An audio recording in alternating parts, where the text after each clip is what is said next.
The month has changed in real life, so I think it should be fall in-game now. Let's see. That's more like it. New season, folks! Look how different this looks. All the leaves are colorful. I haven't recorded this in a little bit. I need to look at the team. Quebec, the Zipstrika. Setting up a charge beam now. Got Charlottetown, the Croco Rock. Steinbach, the Ducklet. Which is my fly user, I see. Moosejaw, the Litwick. Moncton, the Arkin. Super broken lately. And of course, Toronto, the Servine. What are my items right now, actually? Hang on. Magnet, Amulet Coin, Lucky Egg, Experience Share, nothing because of Acrobatics, and Miracle Seed. Alright, so the Experience Share is on Moosejaw right now. I think that's reasonable, heading into the Ice Gym. Let's at least get a Lampent. So I think this item distribution is okay. I think I had a different idea in mind after the last recording session, but then I didn't record for a while. And actually what we're going to do, I forgot. Now that I have access to Surf, it is time for... I'm going to go to the Pokemon Center first. No, I'm not. This team's pretty healthy. It is time for a whole bunch of backtracking. We're going to fly all the way back to New Vema Town. We're going to start exploring with Surf throughout the region. Because, of course, this is the kind of series for that. I actually do this backtrack pretty much every playthrough. Here's the hometown. Look at that sparkly water. Here's the hometown in autumn. Do you call it autumn? I've always called it fall my whole life. Look at those leaves. Look at that wild Patrat. Come a long way from catching these. Oh, I still have Quebec in the lead. I think that's reasonable when I'm going to a water route. Actually, what's Quebec's PP situation? A little bit low, not too bad. Maybe, though, maybe I want to evolve my starter while I'm facing probably a number of water types. So let's move Toronto to the front. I haven't taught Surf to anyone, have I? Oh, I don't have Surf yet. I have to go get it at Twist Mountain. Sorry. My bad. Alright, jump the gun a little bit there. Well, we'll fly to the Pokemon Center. Heal the team after all. Could move my Ducklet to the front of the party. Try to take advantage of that lucky egg. I do want to get a Superior soon, though. Seems like a pretty reasonable evolution to shoot for. Anyway, got a little ahead of myself there. I think I will move Steinbach to the front, but I don't know how good Steinbach is actually going to be in battle right now. We'll find out together.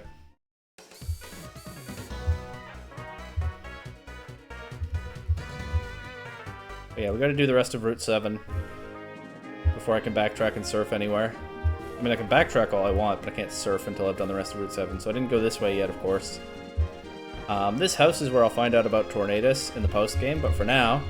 Oh my, your Pokemon team! Oh, I can heal here. Okay, I'd forgotten that this was a healing spot. That's good to know about.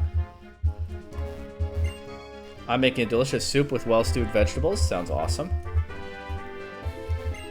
Granny's meals are always nothing but vegetables. Fair enough. Since her yammering stops while she's cooking, it's another bonus for me. Jeez! Bro, I'm looking forward to you telling me about Tornadus, but what the heck? Alright. Well, what a happy family, I suppose. Oh, cross transceiver. What's going on? It's Mom! Black! This is your mom. How are you doing? Wow, you're already on Route 7? You've gone quite far. Say, how are your Pokemon? You can't get that far all by yourself, you know. It's all thanks to your Pokemon. Don't forget to take care of them. Am I being too serious? Well, take care. Senior Trainer Mom signing off. That was fun. I don't really know what the point of that call is, but... that made the mom a little bit more of a fun character. Nice little bit of quirky dialogue there. Anyway, time for a battle on a raised walkway. That seems kind of cool. First trainer battle of the video, Harlequin Pat with a Molga. Probably don't want to leave my Ducklet in on that.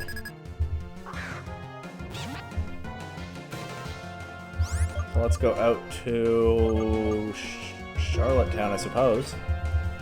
Get that amulet coin money. But also there shouldn't be much that an Emolga can do here. Yeah. Go for Rock Tomb. It's super effective, and it also avoids static para. Need to hit it through this double team, though. Croc Rock is so good. Still need to hit another one. Let's go. Might be faster than Emolga now. Yep.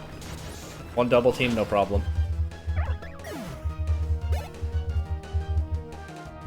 Next is Sigilif. Might as well stay in on that and go for Crunch. I don't think that light screen is going to be of any help to him.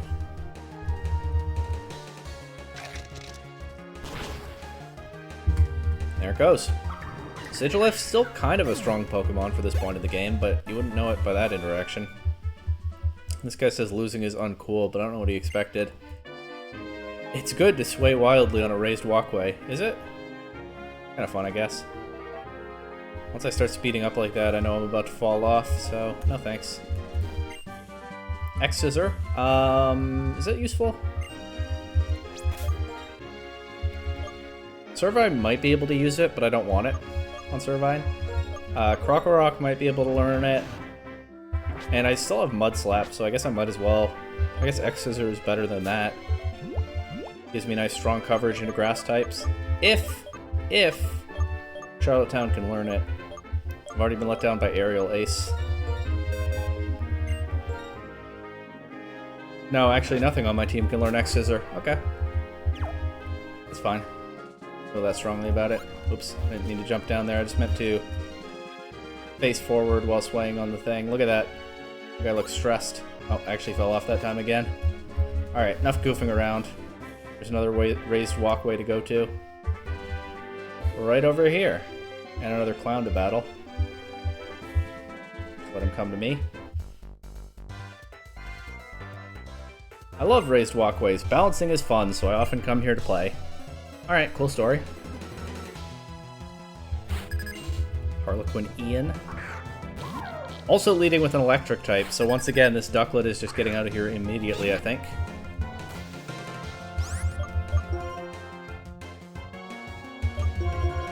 Might as well go Charlottetown. I do want a Superior, but I also want a Crocodile. I don't remember what level that is. And it's Gen 5, so it could be quite a ways off still, but progress toward it is good. Switching in an electric community on these electric attacks is good. One-shotting things with Crunch is good. Progress toward a Lampent is good. Ducklet, I think I can stay in and crunch that. I could Rock Tomb, but Crunch should do plenty of damage and won't miss. Oh, it actually survived. Okay.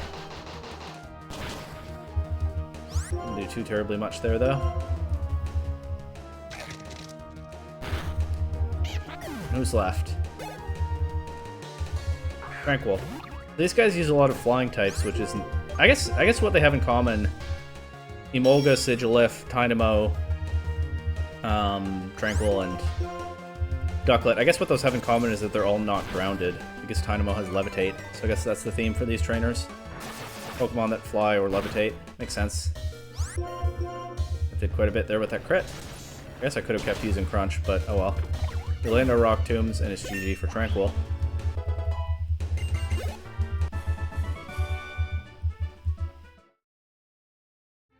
Okay. It's kind of silly. I mean, it's just Gen 5, but it is kind of silly that a cute little first of 3 stages like Litwick got to level 34 there and still hasn't evolved. And now Twist Mountain. Here's Charon. Black! Since we both hold the Jet Badge now, let's see which of us is stronger. I don't remember like any of these interactions. Apparently I'm just blanking out on this part of the game. I did not remember that there's a Charon battle here. I think he's consistently leading with Liepard by now, right? Guess not.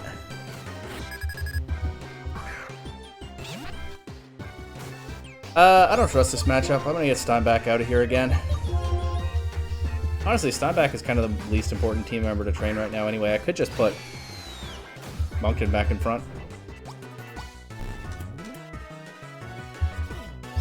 But that's a question for later. Let's Charge Beam this. Maybe we can set up and go to town on the rest of his team. After getting pointlessly stalled with Detect. I mean, hey, Charge Beam doesn't have a ton of PP. I guess the Detect could be useful to him in theory. We don't get the boost. This Substrike has been getting a lot of the boost so far, but not that time. Your strength and my strength, right, let's test them. Okay, sure, that's what you're all about, I know. Bianca's a more interesting character so far than Charon, but of course both of them have their roles in the story. And they contribute in large part in how different they are. Going straight to Pig Knight. Since I'm at +1, I'm just going to stay in and keep Charge Beaming. I'm not sure that we win this interaction, but hey, I can go back to Steinbach if we don't. Got another boost, so one more Charge Beam will do it. He's also going to take Takedown Recoil here, yeah. Oh, he's got a berry. Nope, leftovers. That's not doing much. That should be it for Pig Knight.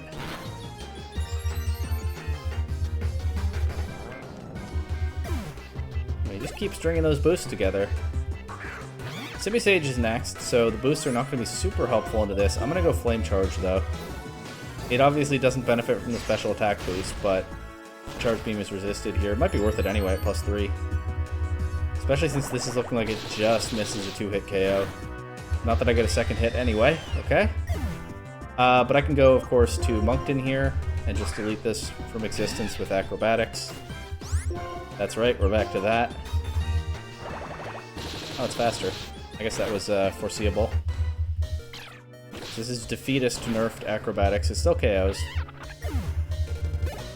But I might want to switch somebody else in to deal with the Liepard that is now finally going to arrive.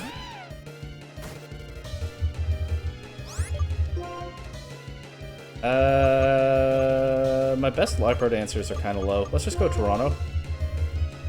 Get that into a battle.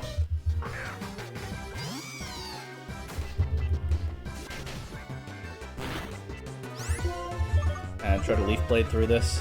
I could go for Leech Seed, but I think just going for damage is better. The good thing is Liepard is not a super strong Pokemon. Does this have a berry? It does. It might get knocked out by another Leaf Blade, especially with that high crit rate. I only get one shot at it here. Nice. Okay. That Liepard actually was conceivably a threat to run away with the game if Toronto didn't knock it out because Charlottetown was at low HP already.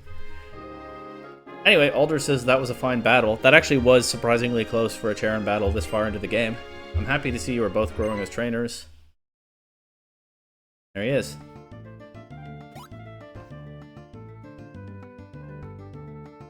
It isn't the champion Alder. I'm weak, so I lost. And honestly, it bothers me when you call it a fine battle despite that.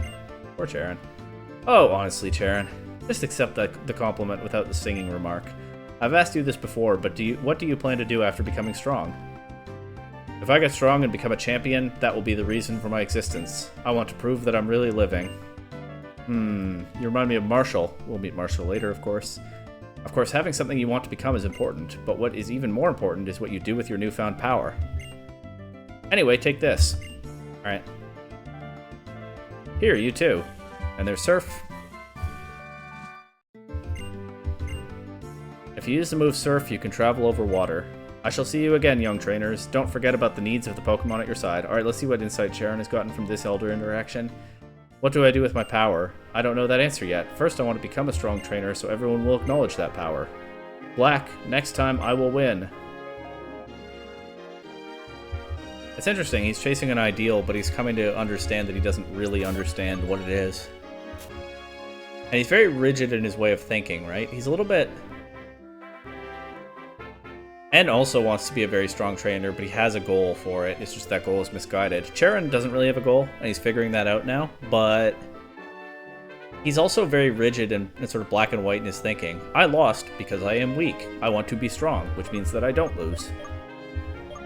So it's kind of the other side of the coin, to an extent. As always, credit to this game for having characters that grow over the course of the story. Anyway, let's teach Surf to Steinbach.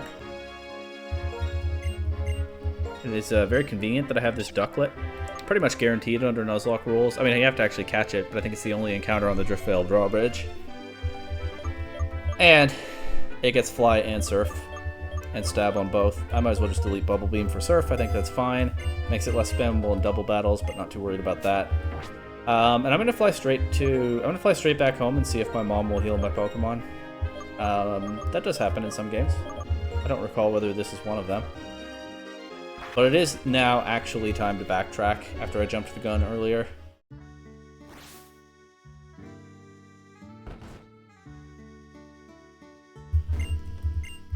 Perfect. She does.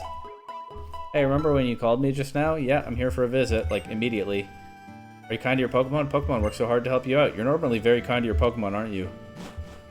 This region is so heavy on talking up the relationship between people and Pokemon. I've talked about it before, and I've kind of echoed a criticism that I saw in someone else's video once. That Team Plasma talk about humans mistreating Pokemon and how difficult that relationship is, but we don't really see it in any of the rest of the region. Everyone seems to be totally on board with this wonderful, idealized, symbiotic relationship. Having the mom say those lines really drives that home even further. It is, I guess it is kind of nice world building in a sense, because I guess it's important if we're going to hear Team Plasma's criticisms that we do also get to see a look at what the healthy version of that relationship actually looks like. And I understand them wanting pretty extensively to drive it home, and I understand that it's a Pokemon game and things are going to be kind of idealized. First time using Surf in the playthrough, by the way. But I do agree that it's a bit heavy-handed to the point where it maybe makes Team Plasma a little bit less effective than they otherwise could be. Of course, Team Plasma, we're not really meant to entertain the idea that Team Plasma is in the right. They are ultimately meant to be pretty clearly in the wrong in what it is that they're trying to do. Even as there's an interesting split within the organization in that some of their members have good intentions but are just misguided, and some of their members have bad intentions. And that split becomes more clear in Black and White 2, where they progress after being defeated in very different ways. But, and I guess that's sort of, it does fit the overall theme of the story, right? Where the issues are not necessarily black and white, but that doesn't mean that there can't be someone who's right and someone who's wrong, even as both sides have understandable points of view. There's actually a lot of nuance in this story for a Pokemon game. It's pretty remarkable. I mean, I'm not saying it's like amazing storytelling by a more general standard, but it's a real outlier for this series. But yeah, maybe some of the Team Plasma stuff would be a little bit more effective if we could get a clearer idea of how it is that people are taken in by them in the first place, when instead it's driven home over and over and over. And again, I do think we need to see some of it, but I do agree that it's maybe a little heavy-handed, that actually the relationship between humans and Pokemon is, for the most part, as far as we can ever tell, completely fine. Anyway, nice little autumn view of this area. Would be cool to see it in other seasons as well, but I suspect we will not be coming back here at any other point in this playthrough. Let's get some battles. I choose a move, and my Pokemon will do the move. In a moment, that move will reach your Pokemon. I guess we fight some Rangers up here before we get to Swimmers and stuff on the next route, so maybe I switched my, yeah, maybe I've switched Toronto to the front of the party a little bit prematurely. This is not a great matchup for it, but I can just switch out to Quebec. That's okay. And I do want to get experience on Toronto. I want a Superior. It's not too far off. I don't know how far off a Crocodile or an Archeops or a Lampent is. Archeops is probably a fair ways. It's that evolution level must be at least in the 40s. Anyway, this is setup with Amnesia, so I'm not going to bother with Charge Beam here. I'm just going to go for my physical damage and one-shot it. Actually didn't realize that was going to happen. That's nice.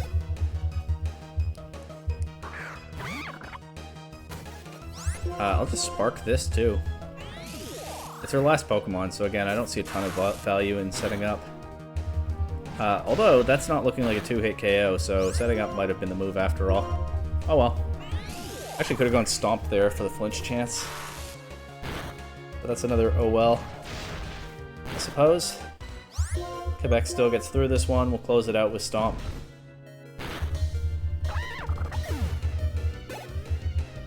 There goes one of my water-type answers most of the way down.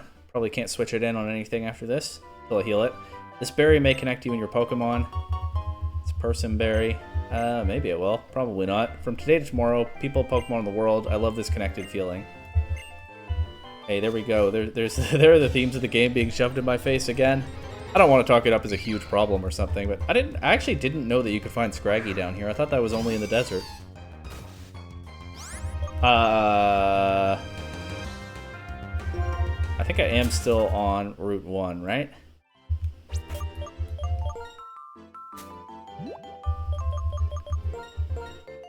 Yes. So I was not allowed to catch that Scraggy. Just as well that I didn't. But I did not know that was an encounter down here. This guy should have water types. I'm just watching the dangling tip of the fishhook. Since you and I have met, let's send our Pokemon out to meet in battle. Okay. You got it. Sean. Should be able to Leaf Blade this pretty nicely. If it has Cursed Body and Leaf Blade is disabled, I think this has a lot of HP, so it should give me good recovery with Leech Seed at least, or I can switch. Although, I don't have a ton of great switch-ins on a Frillish. Anyway, it gets one-shot by Leaf Blade, no Cursed Body. His other Pokemon is another Frillish. If this also gets one-shot, then Cursed Body isn't an issue. Frillish is a cool Pokemon. In my very first playthrough, I caught one at about this point, and it was the last Pokemon that I added to my in-game team. I love fishing a Pokemon, enjoy my life twice as much. I might keep Steinbach the Ducklet this time, because that's my fly user. But if I were to catch a Frillish, I'd be tempted. I don't know. The dangling tip of the fishhook, I am just watching it. Yes, in real life, even meaningless things can have meaning. Alright, that's cool. The ranger over here. I am not running now, but I usually barrel through as quickly as I can. Alright, sure. Cool story, bro. Got a Chinchino. That could be a threat. That could definitely be a threat at this point in the game. A level 35 Chinchino. But let's just see what Toronto can do.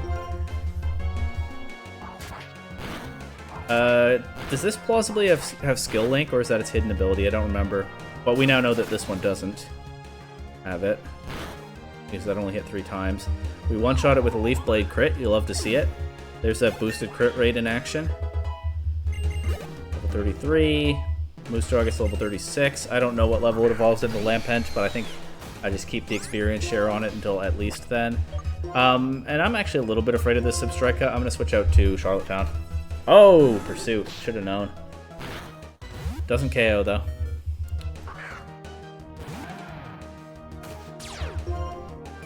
Charlottetown gets in for free. It'll probably click Pursuit again, because for some reason everybody clicks Dark-type attacks into my Krokorok throughout the playthrough. But actually, this guy's a little bit sharper. He goes for Stomp. Doesn't get the flinch. Bulldoze will slow that Substrika down. Do I have to worry about a flinch this time? Yes, it's still faster. It gets the flinch. Do we take another one? No. Alright, Charlottetown is defeated. See, these trainers down here are a little bit tough for this point in the game. That said, I think Moose Jaw could probably close this out and get all of the experience from this battle. That would be nice. Go for a Flame Burst. Striker goes for Spark. I think I have Flame Body, right? Well, we don't see it activate here, but that Spark really doesn't do much. Down goes Substrika. For once, the experience is not split a bunch of different ways. Actually, it is. I forgot that Toronto ever faced that thing. But Moose Jaw gets most of it. I'm gonna use this little rest to give me a present. It's another Person Berry. Okay. Run and run in cities and on mountain paths. Run and feel the world around you with your whole being. Okay. Here we've got a Herdier. Sure. I'm just gonna go get, I think there's an item just a little bit south of here. And then I'm gonna fly back and heal because somebody fainted. And actually a fair bit of the team is getting low. Yeah, just a Pearl, okay. And then we'll go explore the other route to the west. The totally optional route where you can battle some more trainers and get a Larvesta egg. Actually, I think I might need strength to fully explore it. Who's my strength user?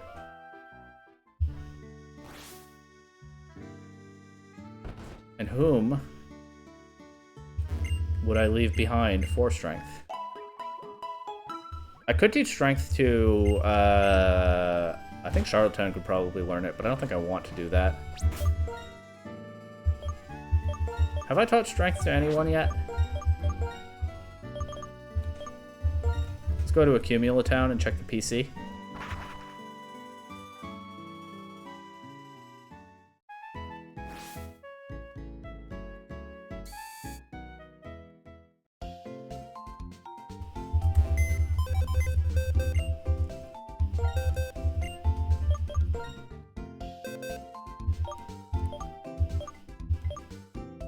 Okay.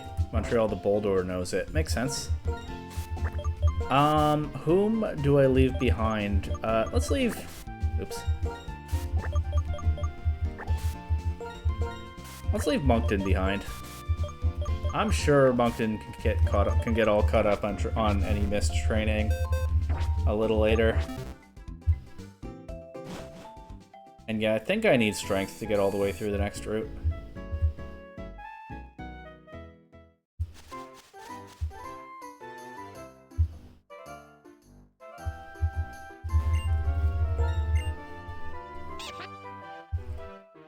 And off we go once again. I need another super repel here.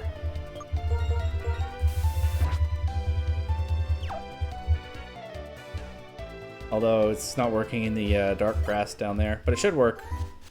And then actually, when I get into the water on the next route, it should work there, but I will actually be wanting an encounter. That's okay. It'll wear off soon. The screen here is not working. There's nothing of interest beyond here, and the electric bulletin board has gone pitch black. Kind of refreshing, isn't it? Wasting money is bad, but wasting time is even worse because there's some things that can only be done now. Okay, this aside, very, very different vibe. I like that some of the NPCs around here in this totally optional dead-end fun exploration route are like, yeah, there's not a ton of point to this, but isn't it cool to come here and hang out, check it out for a bit? Because I agree with them, it is. And of course, there actually is something valuable deeper in here that I can get. I don't know if I can get it with my party full, and I don't think I want to train a Volcarona in this playthrough anyway, but there is a guy down here who will give you the Larvesta egg, which is one of two ways to get that evolution line in this game. There's a wild fixed encounter Volcarona in the post-game. The only way to get one this early is the egg that you can hatch into a Larvesta. Anyway. Fishermen read the flow of water or the flow of a battle. Okay?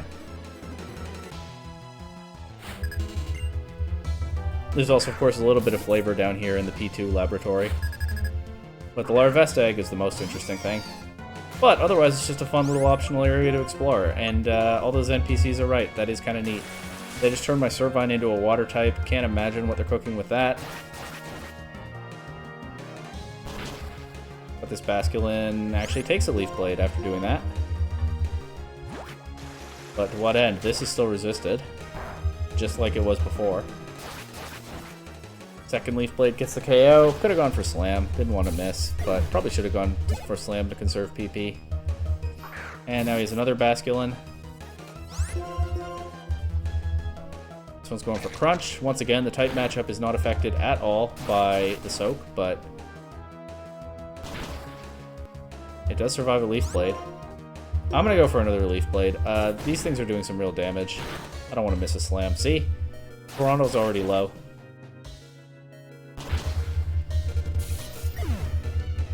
Two Basculin almost managed to take it down. I guess the Soak did kind of pay off for them a little bit. Well, not really, but it got kind of close. The flow of water here on Route 17 is very wild. If you don't tap into it well, you cannot go where you want.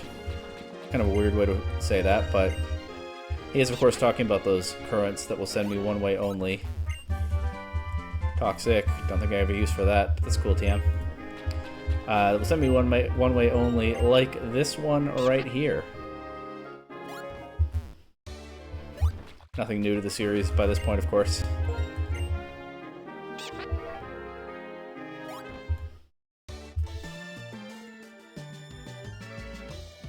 I learned all the good points of my Lomomola by swimming with Pokemon. I will show off its strength. I don't know what... That feels like it... That dialogue feels like it came out a little weird, too. You learned all of the good points? I think I know what she means, but it feels like a really weird way to say it. I'm gonna go for a Leech Seed into this. It'd be nice to get some recovery, and it's an Alomomola. It might not knock me out. And I don't think a Leaf Blade would one-shot anyway. It also goes for Soak. I don't know why they're all doing that. See what kind of recovery we get. One hit of Leech Seed. 20 points. Nice. Now I can start Leaf Blading. It protects, but that's actually only beneficial to me because it's more recovery. So, worst NPC protect I've seen in quite some time. We're already out of yellow, but never mind red. And And because it's an Alomomola, it's nice and bulky. It takes a Leaf Blade. I get more recovery. I could probably get back to full, but I'm just going to Leaf Blade. I don't want to be sitting here. And it could start attacking. It's not impossible that it does. But look at all that health I got from just a few turns against an Alomomola. I don't know if that was supposed to be one of its good points, but it paid off nicely for me. Moostraw goes to level 37.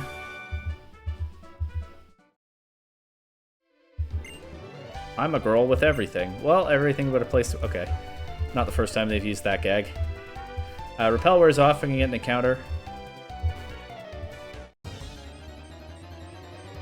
Blub, blub, blub.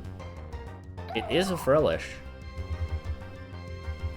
Level 12. Bit of a tough choice. I think I probably will stick with my Ducklet that knows Fly. But Frillish and Jellicent are maybe my favorite water types in this game. Water Sport, okay. And it would be pretty reasonable to just slap an experience share onto this. I'll use Heal Balls. Because I just don't want to use an Ultra Ball in this level 12 Frillish if I don't have to. But Ultra is next. I could use a Net Ball, but that feels like kind of a waste too. If I run out of Heal Balls, I'll use a Net Ball.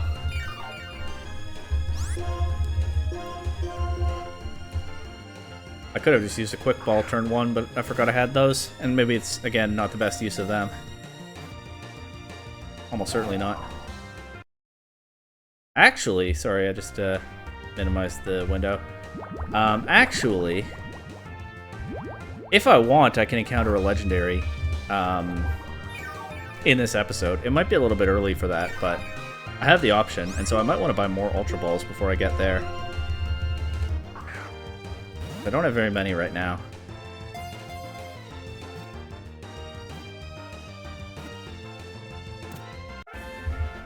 Anyway, there's my Frillish. With its thin, veil-like arms wrapped around the body of its opponent, it sinks to the ocean floor.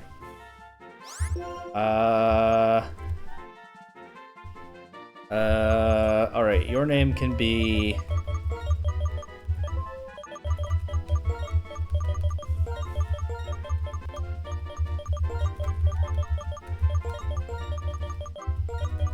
just within the character limit, Lethbridge.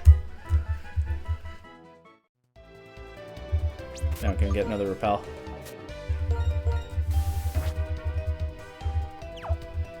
Is this the right way? No, it isn't. Okay. Well, we're gonna let us a little bit of exploration. Drops us off just short of this current. I can ride that to go back and try again.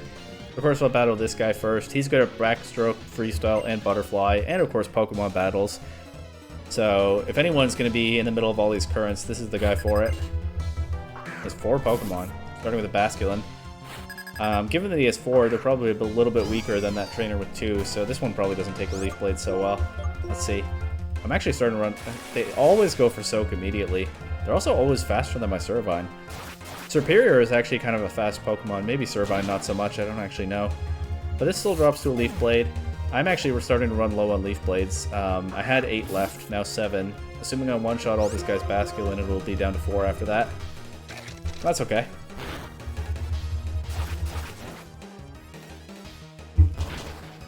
Working toward a Serperior here.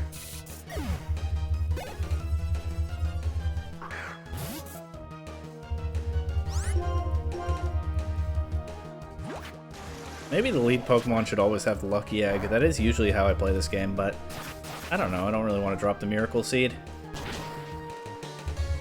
Toronto has been just on the edge of some KOs here and there in this episode with the Leaf Blade. Anyway, yeah, this was a pretty easy sweep. Even dodged a takedown there.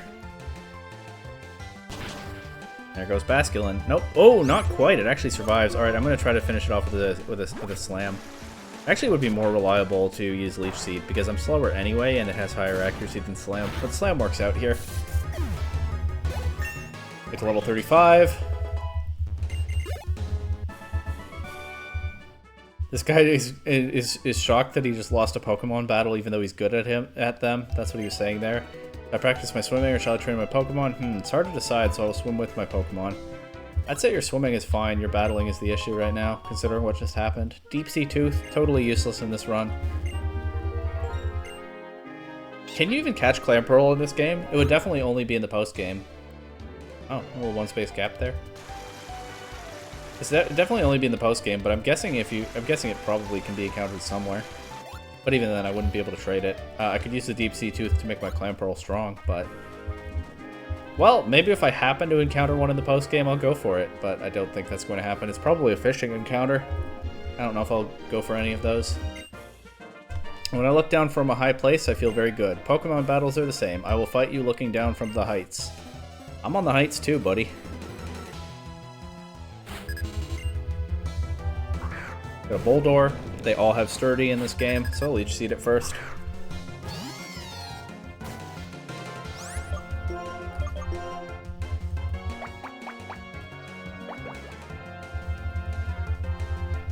Back down. Okay. Not so okay, that did a lot of damage.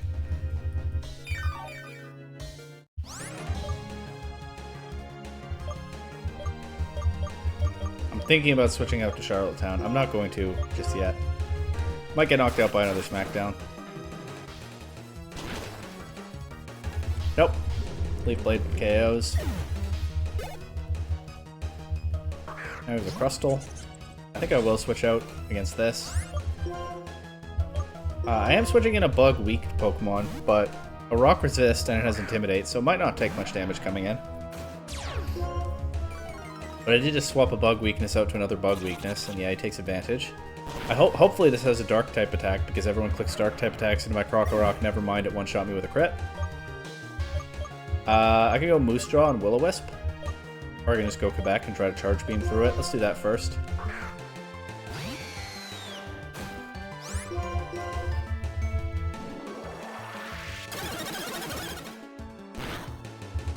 Stealth Rock. Alright, disincentivizes me to bring Moose Jaw in, but that is still my fallback if Quebec goes down. Maybe Steinbach will be able to just surf through this, it's pretty low. Slash, does it crit? Nope, doesn't do very much, 20 damage. I don't think I got any Charge Beam boosts this time, but doesn't matter, didn't need them. Goodbye Crustle.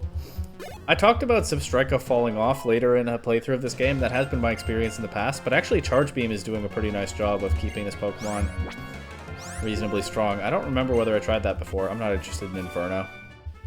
It's a 50-50 to hit. Still no Lampent. Wow. I think I can heal just up ahead, so I'm not going to backtrack right now. I think there's someone who will do it in here. Wait! Aren't your Pokemon a little bit tired? Here, don't be shy. Let them rest. Wow. These healers in houses out in the wilderness are always kind of insistent. It's a fun little running gag, but I've never seen someone who's so aggressive about it before. Your Pokemon are so energetic. Maybe she's just enthusiastic and like peppy, and she just always speaks like that. But wait! Your Pokemon! Anyway.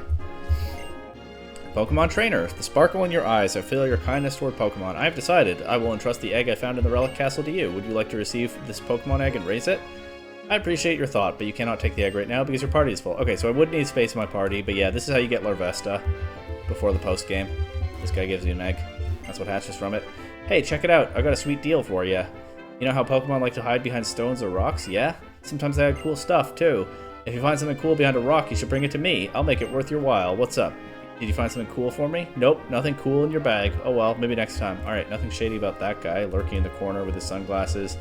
Talking about a sweet deal, making it worth my while, but also, nothing cool in my bag. I just found a Deep Sea Tooth. I just opened my bag and that was the first thing I saw. You don't think a Deep Sea Tooth is cool? How often do you run into a Deep Sea Tooth in your day-to-day life? Let me see here. I have an Eviolite, I have a Bright Powder, 2 Nuggets. Oh, I have a Shiny Stone. A Shiny Stone. Are you tripping over shiny stones everywhere you go? Are you Bianca's dad running into duplicates of rare items all the time? You run it... My repel wore off. I have 50 super repels. You see that every day? Nothing cool in my bag. Alright. Anyway, this is a trainer. Came all the way here looking for various Pokemon. Let me see what kinds of Pokemon you came here with. Okay.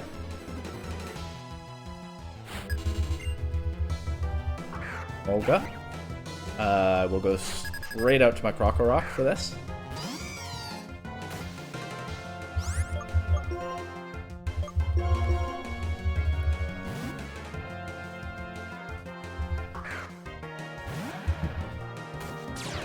Yeah, I'm not used to having so many good items in this game and actually using them. Usually I just have, when I play through this game, I just have Lucky Egg on my lead Pokemon and Amulet Coin on whatever I think is the next most likely to come into a battle. And I'll leave it at that, but here's kind of just luck of the draw whether I get those items involved or not. At least Charlottetown is strong and a good matchup piece for some of these trainers, so I get the Amulet Coin into a decent number of battles, but I'm not really making the best use of the Lucky Egg. I've just decided that I'm okay with it for right now. There are Pokemon trainers across the water too. I wonder what kinds of Pokemon and trainers live there. Yeah, it's a big wide world to explore, isn't it? Anyway. Boom. Strength Boulder is nice and big in this game. Love to see it. A little bit weird that this game went the permanent hole that they fall into forever route, but I guess that is preferable to having to do it every single time you go through an area, like is mostly the case in the old gens, or older gens, with some exceptions. A little bit of quality of life there while still keeping the HM mechanic around, I guess. Of course they would drop HMs a little while later, but this was progress.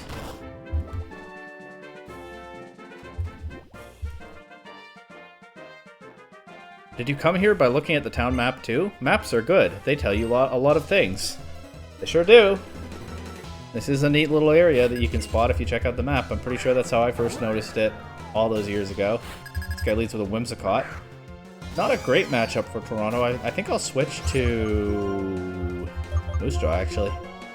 Whimsicott, of course, as I've mentioned before, pure grass type in this game because there is no fairy type yet. Not that it makes a huge difference to this matchup.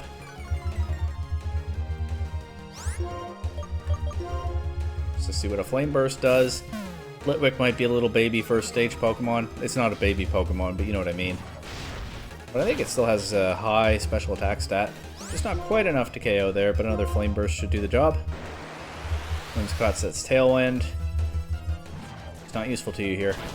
Oh well. Wow. Something that's like a map but tells me how to fight instead of where to go.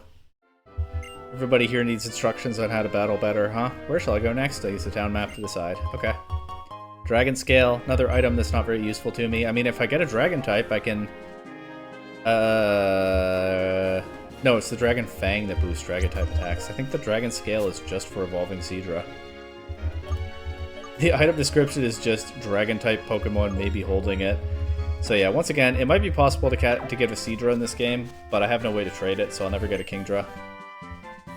I forgot that Waterfall is right here, but now I have that HM. So I guess if you want to fully explore other parts of the region, you do have to come here. That might even be a little bit more noteworthy than a Larvesta egg, even though I'd forgotten. So not quite the pointless dead end that was promised.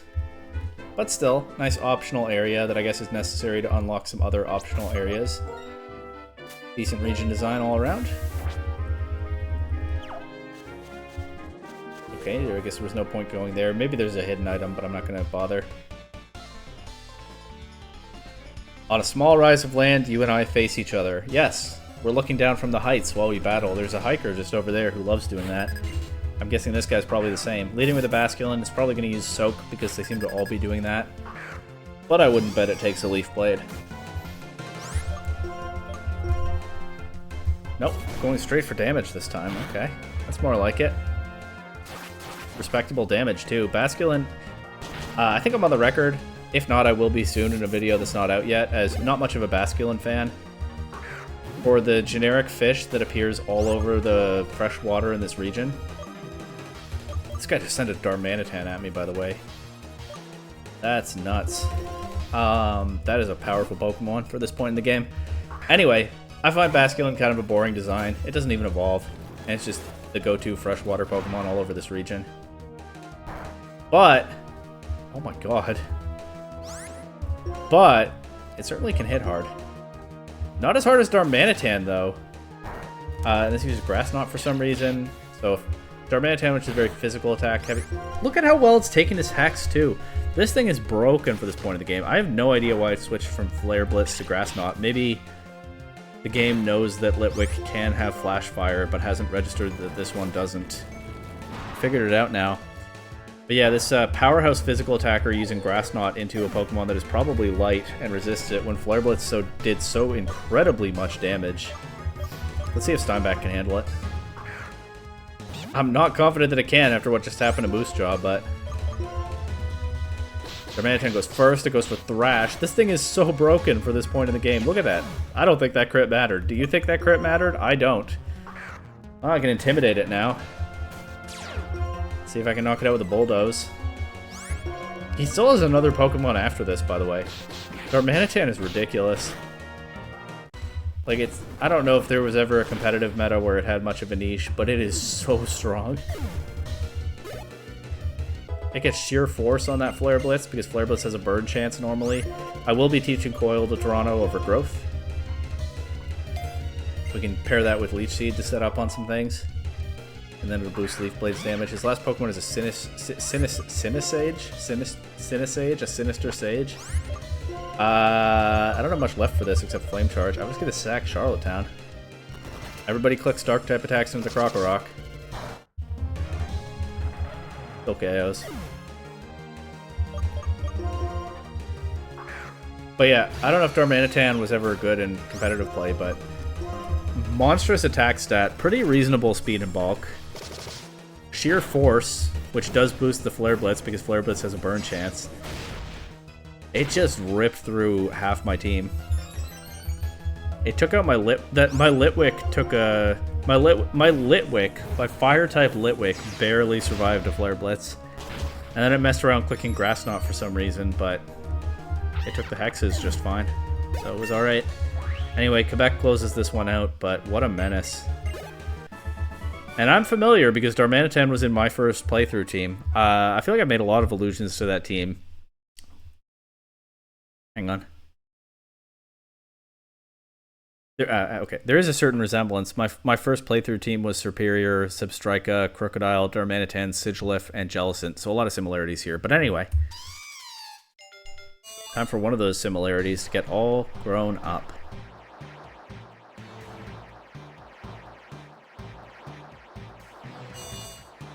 We came out here, we battled some tough trainers for the middle of the game. And there's my Serperior, another Pokemon fully evolved. Not a ton of those on the team right now. I think it's just Serperior and Substrika. My favorite starter Pokemon of all time, by the way. I mean, I guess Snivy is the starter, but my favorite fully evolved starter Pokemon of all time. Helped me get championship points at the Toronto Regional Championship in December, even though it really only put in work in one of my 8 rounds. Brought it with me all the same.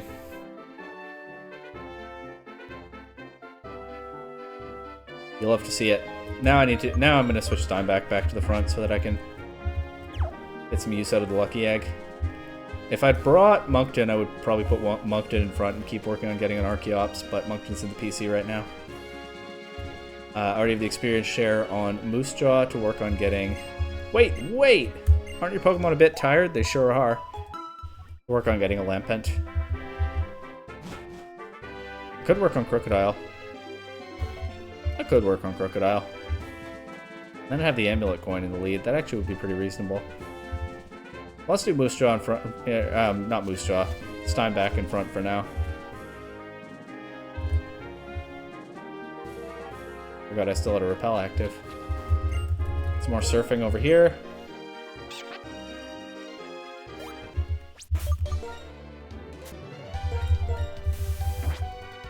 Maybe I should work on a Crocodile, actually.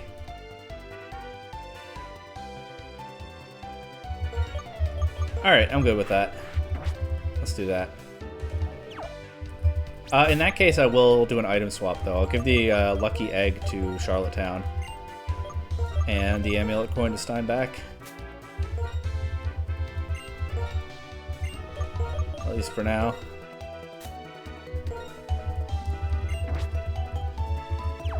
Alright. Let's go to the top one.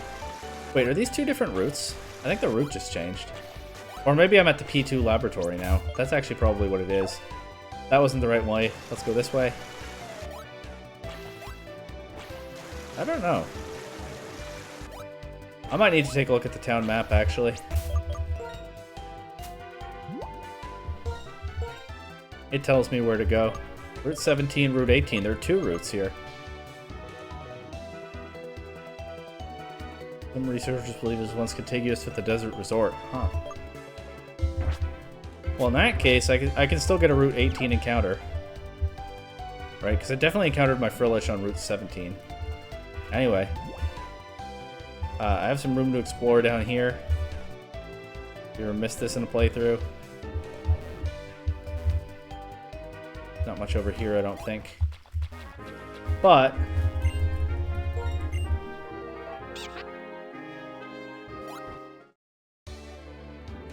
over here, and then this way. See, there's a trainer. I think I can get back to land, maybe. Don't really remember. Did I just keep missing this guy? Yeah. There we go. The Pokemon is riding the wave and you are riding the Pokemon. Are you riding high? How on earth am I supposed to answer that? What are you saying? Burk. Alright, I can crunch this.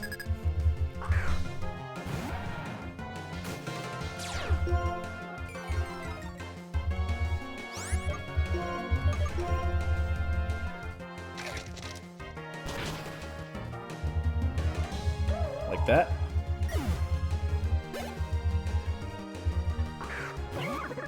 Gimme pour.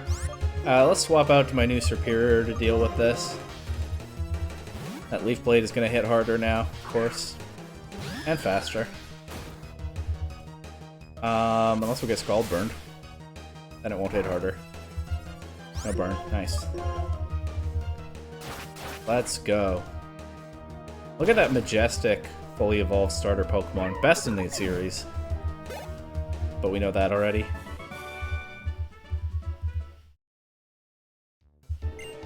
If you can surf calmly through the rough waters of your life, you'll be riding high. This guy loves riding high. That's his favorite saying. And there's a little gap down here. I think this will connect us to land. I was taking a little break, but hey, I always have time for Pokemon battles. Let's enjoy it as much as possible. Alright. She gets tired of swimming, but she never gets tired of battling. That's nice.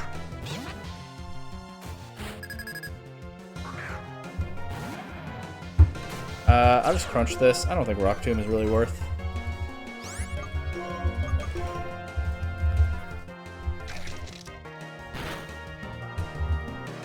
I guess it would have done more, but still probably wouldn't have one-shot based on that earlier battle where it didn't against a different opponent.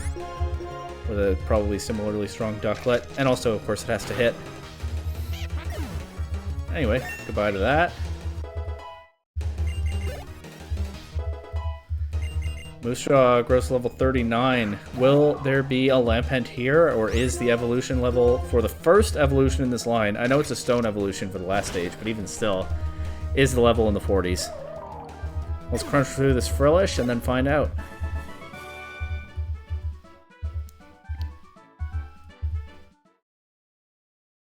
It's in the 40s. Okay, Gen 5. Why not? Alright, Route 18. I don't think I want a water encounter on Route 18. I don't think there's going to be anything more interesting than the Frillish I already caught. So I'll have to backtrack and get an encounter in the grass. Unless there's grass down here. I don't remember whether there is. Anyway, but here's how you get to this part of this landmass. And, of course, fights have their own rhythms. I wonder whose Pokemon can fight rhythmically. In this matchup, I suspect I know the answer.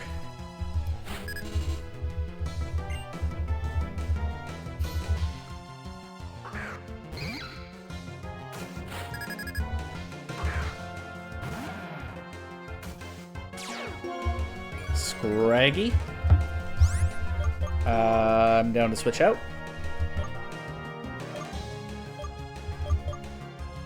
I'm down to give Steinbach a try against this. There's a real level disadvantage, but a type advantage. That high jump kick doesn't hurt too much. Let's go air slash. Scraggy's faster. Okay. It would be nice if it missed a high jump kick. That would be very helpful to me here. But I think Steinbach is just going to get knocked out. And I guess we'll close this out with Toronto. Oh, Moxie Scraggy. That's scary. But should be able to handle it from here. Yeah, Steinbach is way behind the rest of the team, but it is also the one that I'm least interested in training, so it's not really a coincidence.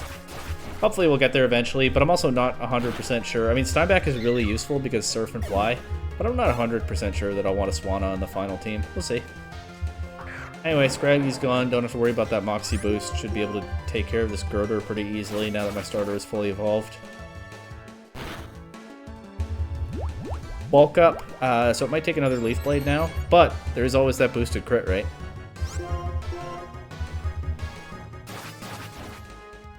Like the little detail of Superior having that white face because it's based on, oh, we did get a crit. It's based on European nobility powdering their faces so they look very pale because that was the style at the time. That was what showed that you were classy. I don't really want to backtrack, so I guess I'll... no choice. I guess I'm getting my encounter here anyway. 2 Scraggy. I suppose the way this works with the Nuzlocke catching rules is probably that I get to catch one of them, right? If I can.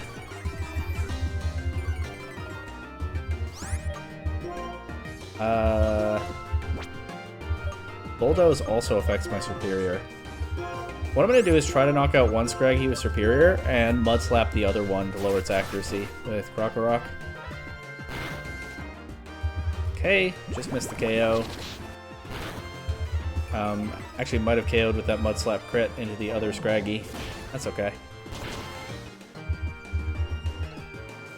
Huh. That's really awkward. I can fail this encounter if they go for another high jump kick. So let's hope they don't. Not that I badly need a Scraggy on my team or anything, but...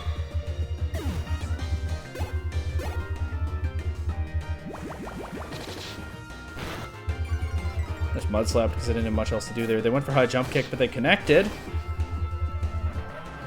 Charlottetown drops. Maybe I'll backtrack after all to heal. But hey, Scraggy's still here. I might as well go to Montreal. That can be fodder if the Scraggy gets a couple more attacks off. But I'm just gonna throw an Ultra Ball. And oh, that goes immediately. I don't get to enter a move with my other Pokemon first. A little surprised at that. Or is that how it works in more recent games? I don't remember. Anyway, caught a Scraggy. Its skin has a rubbery elasticity, so it can reduce damage by defensively pulling its skin up to its neck.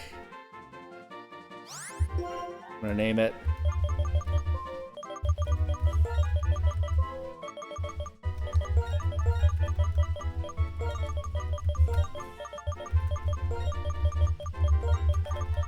Calgary, and we move on. Telekinesis, not a very useful TM. Oh well. I don't want to go heal before I explore the P2 laboratory, so I think I just won't, and hopefully I won't be punished for that. Apparently Toronto is effectively in the lead slot. I think it's in the 3rd slot of my party, and then the first 2 are knocked out right now. Oh well. Yeah, we'll just do a P2 laboratory, and then I can backtrack and heal.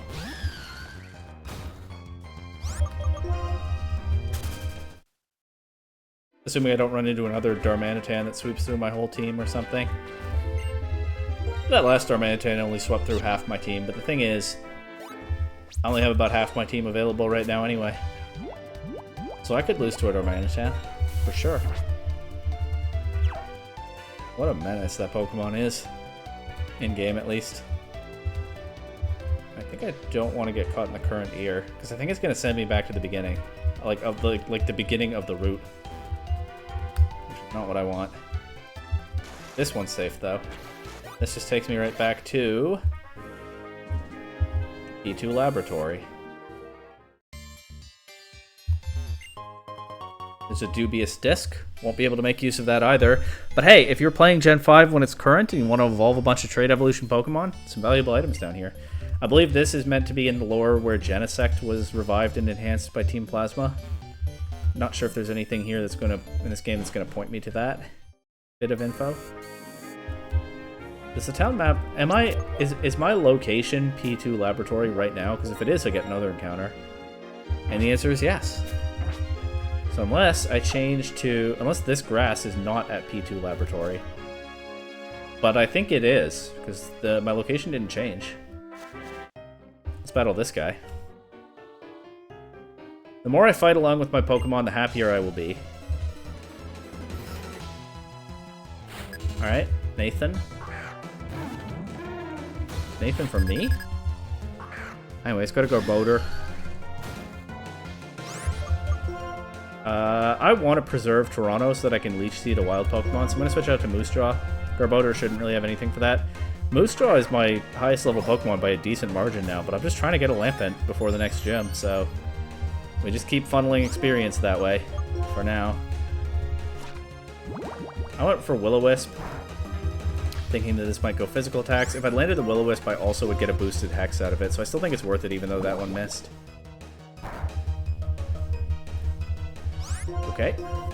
Not really worth it anymore, but what else am I going to do? Flame Burst, I guess, but okay, we finally land a Will-O-Wisp. Only did half of a Cyber... that was only a half Cybertron, I only missed 2 in a row. I hope this Hex does a lot of damage. It sure does. Making up nicely for the Will-O-Wisp misses with that crit. Garbodor drops. Moosejaw narrowly manages to pull out the win. Nathan is defeated. Back to business school for him. Thinking about being happy and making happiness a reality, that is also science. Uh-huh. We're gonna meet an interesting scientist sooner or later, I'm sure. Thunderbolt TM. That is a good TM. But I was gonna say I don't think it's useful to my team. That is not correct. I have a Zebstrika. That is a okay, there's actually a lot of good stuff down here. I remember the Larvesta egg. I did not remember some of this other stuff. This is a very worthwhile optional area to explore. If you didn't explore this in your playthrough, you missed out. I'm gonna teach Thunderbolt to Quebec. I guess I'll drop Spark and just go all in on special electric type damage, but now I have Thunderbolt for higher power. That also can take advantage of the Charge Beam boosts. What are Quebec's stats like? I mean, I think I'm fine with this because Charge Beam can boost it up, but... oh, I do have a Modest Nature as well. I didn't remember that. And Quebec's special attack is actually 2 points higher than its attack, thanks to the Modest Nature. Zebstrika tends toward higher attack, but this one not so much. And yeah, Charge Beam Thunderbolt should be a nice electric-type combo there. I was about to fly away, but actually, yeah, P2 Laboratory encounter first. Oh, I guess the thing about this area being contiguous with the desert is meant to explain why Scraggy is encountered here. Anyway, here's an Audino. This might be my first Audino encounter of the playthrough. I haven't been looking for them for training or anything. Kind of a neat thing to try to catch. Too bad I don't have any level or heal balls left for thematic Pokeball selection. This Leech Seed recovery is going to go crazy because Audino has a lot of HP. I'll just go straight to Ultra Balls here. I need to buy more Ultra Balls anyway. I can, if I want, encounter a Legendary this episode, and I think I probably do want, because that's a cool and fun thing to do. First Ultra Ball catches it. Very good. Not too much waste there. It touches others with the feelers on its ears, using the sound of their heartbeats to tell how they're feeling. And that right there is the only Gen 5 Pokemon that got access to Mega Evolution. I don't remember when Legend ZA is coming out, but it certainly is not out yet when I'm recording this. And I don't know of any Gen 5 Pokemon that are getting Mega Evolution in that. I've heard that there are leaks about Mega Evolution. I'm not perfectly consistent about leaks, but for the most part I avoid looking at them, so... Whatever allegedly is out there about Megas being added in ZA, I don't know about it. Except that vaguely people say that there are going to be some added. Anyway, this is... Edmonton. And now I'll fly to Accumula Town, heal the team, get my Archon back, because I won't need strength again for a little bit. Nope, that's too far. This is Accumula Town. We're going to go on foot through a lot of the rest of the region, because there are a lot of little surf spots and stuff along the way. Actually, do I need strength at Wellspring Cave? I don't remember. So I actually am going to keep Montreal on the team for now, in case I do. Also, I need to teach... Maybe need is a strong word. I want to teach Flash to someone. Because there are a couple of dark caves coming up. They're annoying to deal with without Flash. So who on my team is willing and able to learn Flash?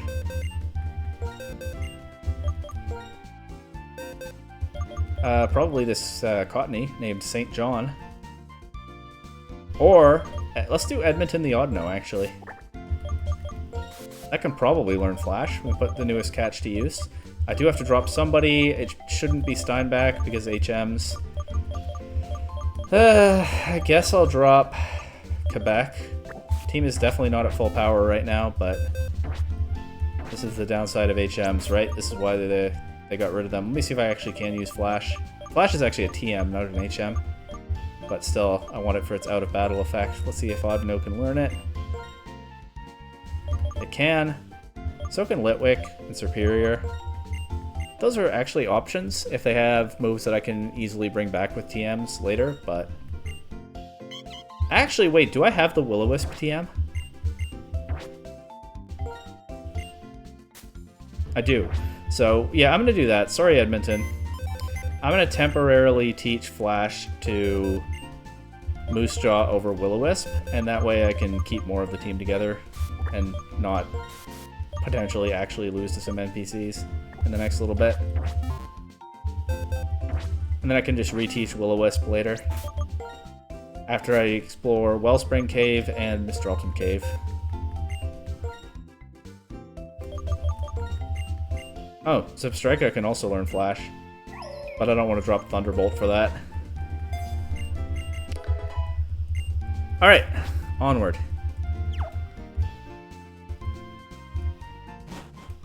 Keeping Montreal on the team because I don't remember whether I need strength to fully explore Wellspring Cave.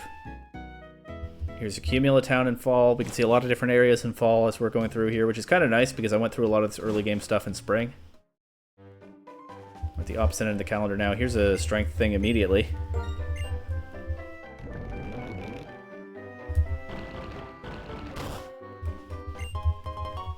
Okay, cool.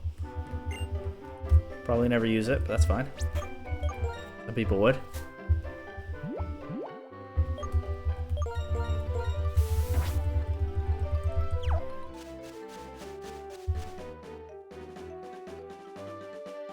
I know I need cut to get that item we just saw. I just don't... I don't care that much right now. I think you can surf over here to something, but I don't know if there's much to see. Like that fisherman there.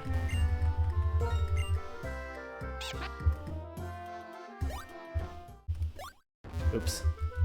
There might be a hidden item over here. Maybe not. I didn't actually mean to get out of the water there.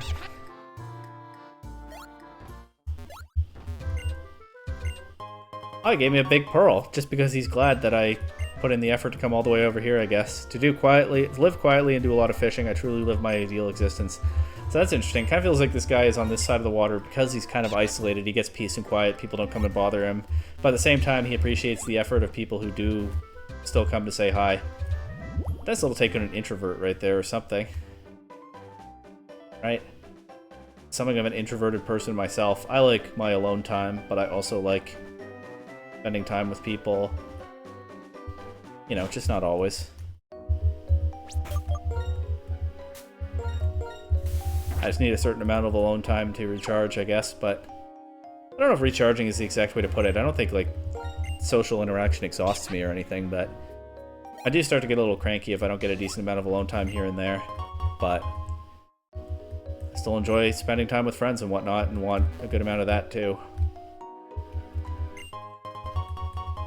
Anyway, here's the rest of Wellspring Cave. Some of you might have skipped that.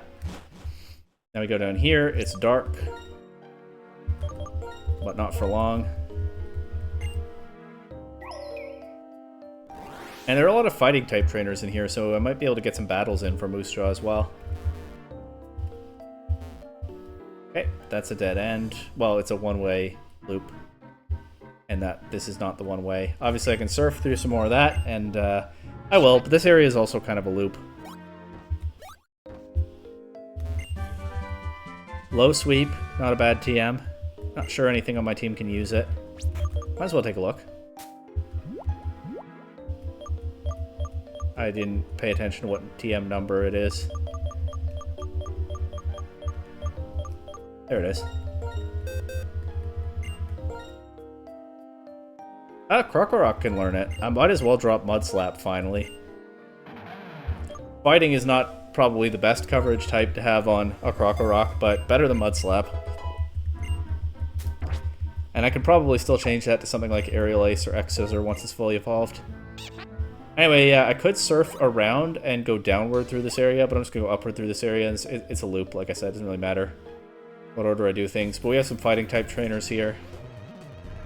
Competitive eating is one thing this guy's good at. Notice he didn't mention battling. A lot of people say they're good at battling in this region, even if they're not. But this guy... just not feeling it, I guess.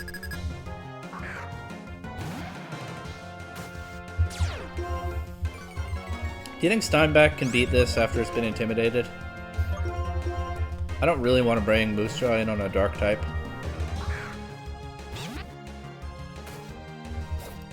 They're all just going straight to high jump kick now, though, so actually switching Moose Jaw in would have been pretty reasonable.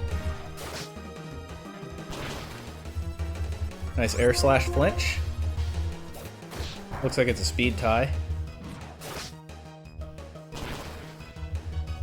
I could go for Roost, but of course that would turn off the fighting resistance, so I don't know that it's worth it. We did win the speed tie this time, land the air slash. Finally, Steinbeck wins a battle. Doesn't get much experience for it because the experience is being split all different ways. But against the throw, I should be able to go to Moose Jaw. A lot of these in-game have nothing for ghost types.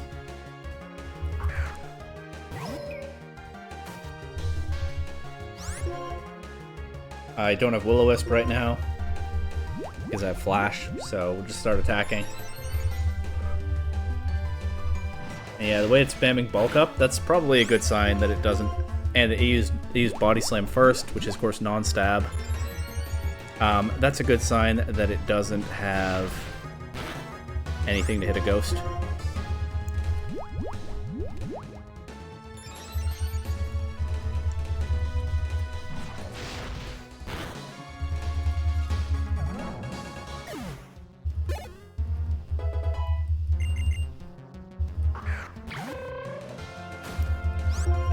And I don't know if this will have any coverage for ghosts, but once again, going straight to bulk up, probably a good sign.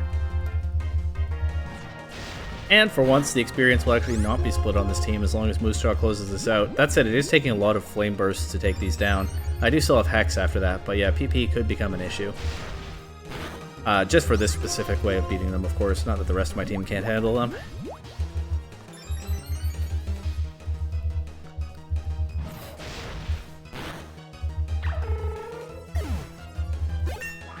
Level 40. Is it Lampent time?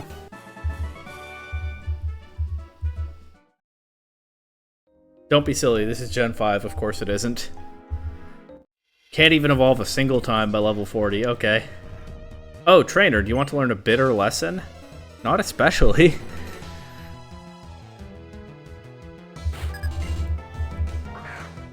Here comes a girder. This could have... These often have rock coverage, because they learn some rock coverage by level up. So I'm not super eager to throw a fire type at it, but I do have the option. I think, though, I will just go to Toronto for this.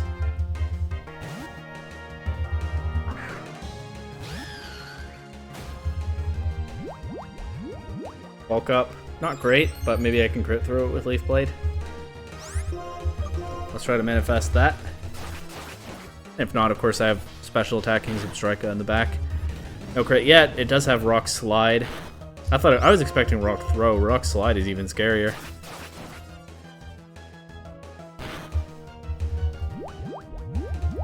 But Leaf Blade's still doing decent damage. I don't think this bulk up is going to make a huge difference.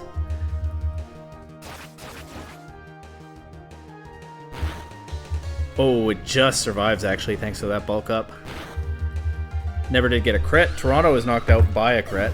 I can probably outspeed and KO this with Steinbach.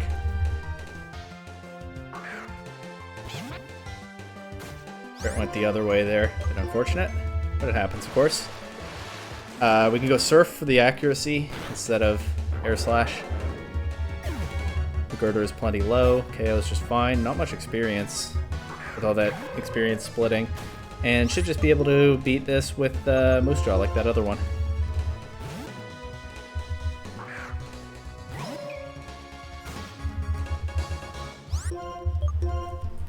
Just keep spamming Flare. I said Flare Blitz. I was saying Flare Blitz. I meant just keep spamming Flame Burst.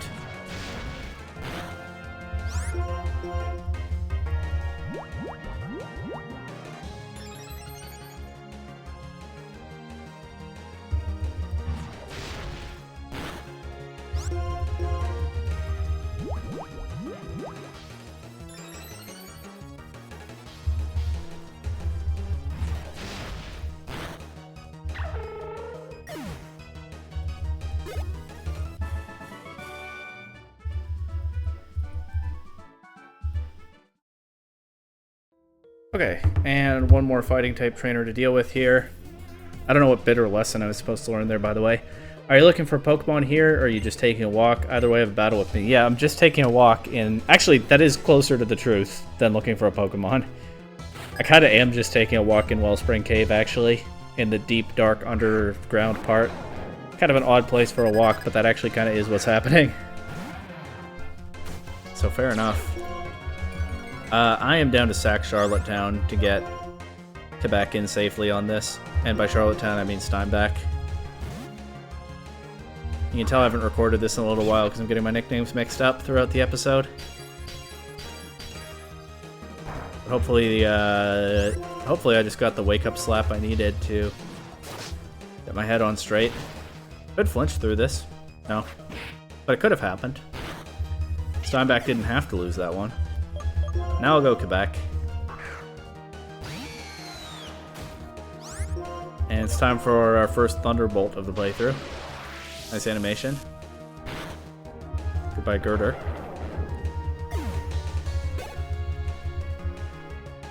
Another Pokemon is a throw, unsurprisingly.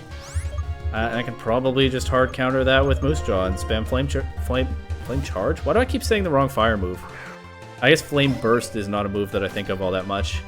Spam Flame Burst some more. Not really a move that I'm used to thinking about. Yeah. I only have 6 of them left, but that's fine. Still all my hexes.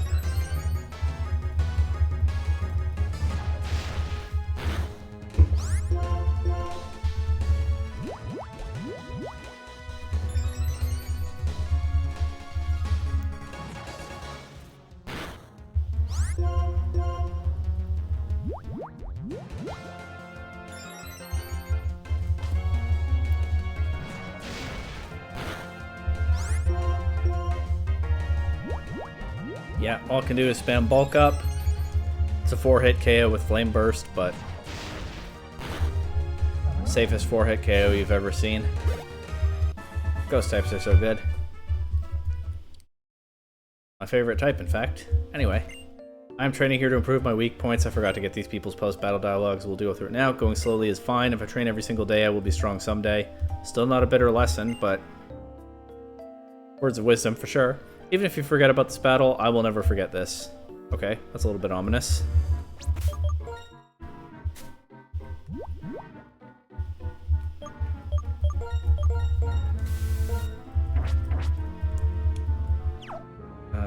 Then nothing down here. Probably hidden item somewhere. I don't know. This item isn't hidden. It's Mystic Water. It's kind of nice. Type boosting items are scattered all over the place in this game. They really reward exploring. I feel like I might have missed something in this direction. I'm not sure whether I did. I didn't go up here yet, did I? There's an item. A dive ball. Okay. Well, that does constitute that I missed something. Then we can surf up here. I like the little rocky protrusions in the water and lend a little bit of extra flavor to this area.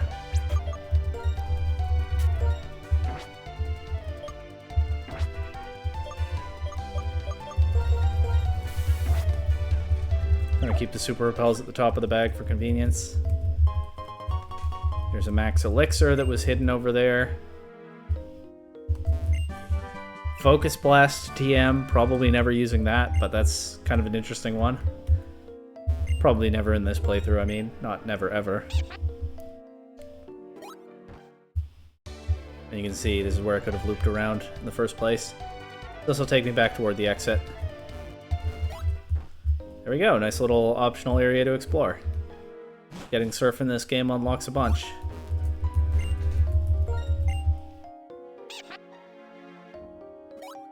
And I already know that there are going to be another trainer battle or two before the next town, so I'm going to double back just to the daycare to heal.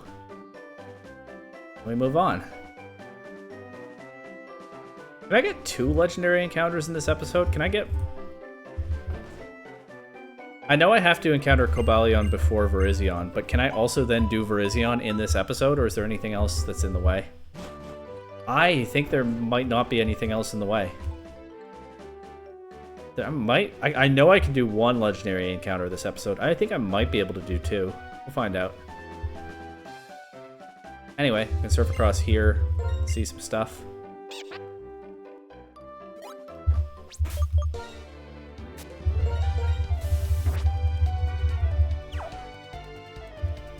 Terrakion, of course, is in Victory Road, so I can't encounter that in this episode because I just can't go there yet.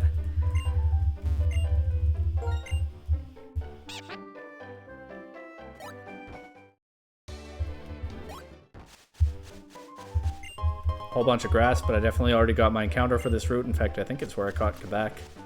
Just 1 trainer. I think he has 3 monkeys. Check out how much my Pokemon have grown up. Okay. 3 Pokemon. I think they're monkeys. This is a monkey.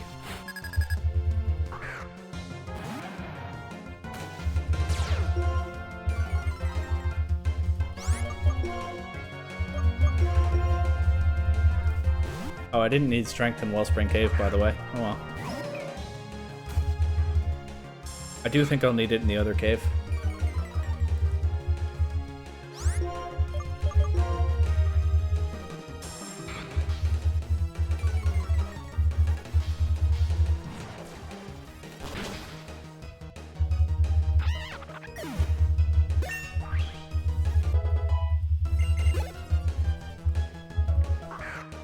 This is a monkey.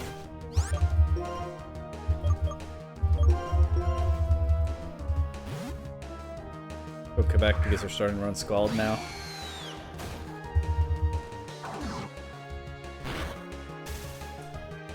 It's Gen 5, electric types can be paralyzed.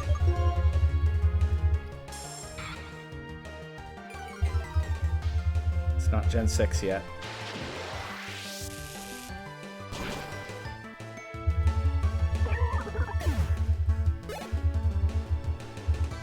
And this is a monkey.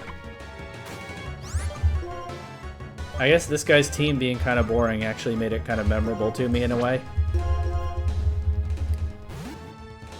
It always does feel like a cop-out when the NPC just has the 3 monkeys, but I guess he used it sparingly, it's kind of reasonable. There's a kind of variety there.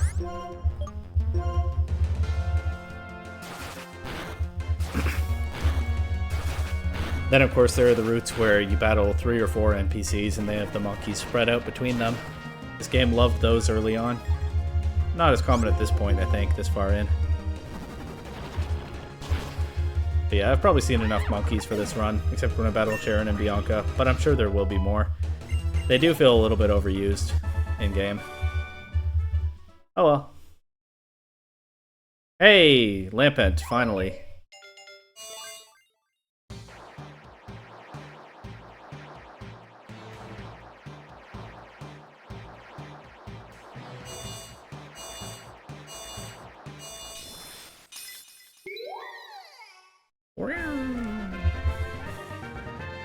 Awesome Pokemon design. I mean, it's pretty basic object mon, but I think it looks very cool.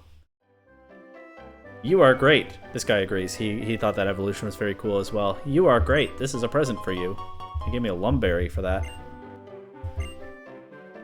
Thank you very much. I learned a lot about how I should train my Pokemon for battling you. Okay. Moostraw is really running ahead of the rest of the team, so even though Moostraw is kind of meant to be the ace in the next gym, I think I can take the experience share away now. I think I can give it to Steinbach, and I guess then I'll give the amulet coin to Moostraw. We can get Steinbach some experience. Even though Steinbach might not make the final team. Definitely might, because of all that HM utility. I don't want anybody to be left too far behind. Anyway, here's an HP up. You can see I'm just on the other side of this tree line. The entrance to Wellspring Cave is just up there. But because of this one row of trees, you have to use Surf to get here. Oh, I meant to check whether I have a Dusk Stone. I don't think I do yet. I think that comes a little later, but... yeah, I do want to keep an eye out for that. Thunder, Shiny, Leaf... Sun... Fire... Moon... I have a lot of stones, but no Dusk Stone yet. But hey, I know I'll find one. If this were a different kind of playthrough, I might look up where it is, but the way I do this kind of playthrough, I know I'm gonna find it. I'm gonna heal because my Zipstrike is paralyzed. I don't like that. And then cross a bridge or two again. I don't think there's anywhere... I mean, I could just fly to Castelia City, but you know I like to cross the bridge. Oh, no, wait. Pinwheel Forest. I do want to surf around in Pinwheel Forest. Actually, you know what? I think I saved... No, I'm going to do it. I might come back before the episode is over, but I think it's fine to do it. I'm doing the initial backtrack now, surfing a lot of different areas. Of course, I can fly around some more when I come back here yet again. Look at Pinwheel Forest in fall. Look at how red it is. Very pretty. I think I go this way to start surfing.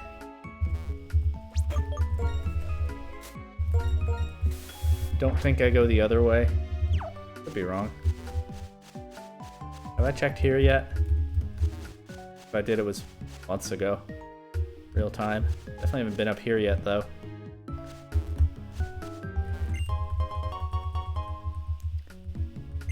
Virizion is just through here, but it's blocked by boulders until I've encountered Cobalion. A little bit of an odd choice for a legendary trio like that, but it is made pretty explicit that Cobalion is the leader of the group, so fair enough, I guess. They would make you take on the leader first. Solar Beam TM, don't think I'm ever using that in this playthrough, but kind of an interesting TM. And here's the surf area.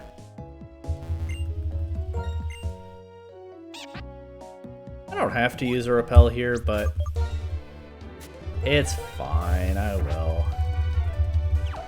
I have so very many repels. Although, of course, this kind of thing is how I get to not having that anymore. All those leaves on the water are a nice touch. Pinwheel Forest in fall. Or autumn, if you prefer. Silver Powder. If I had something using bug-type attacks, I'd get a boost to those. Lots of boosting items scattered all over this region if you go off the beaten path. That was Pinwheel Forest. Let's do my favorite bridge again.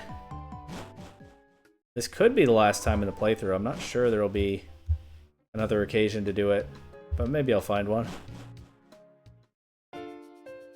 And it's fall. The trees are red and orange. The grass is kind of orangey. It's a little late in the day. The sun's kind of going down in-game. Kind of a different look at this bridge from what we've gotten before. And I never get tired of the Sky Arrow Bridge. I really never do. If I were breeding Pokemon in this game, I'd probably hatch the eggs here. In fact, I think I did when these were the current games. Although I didn't do a lot of breeding. Wasn't playing VGC yet or anything.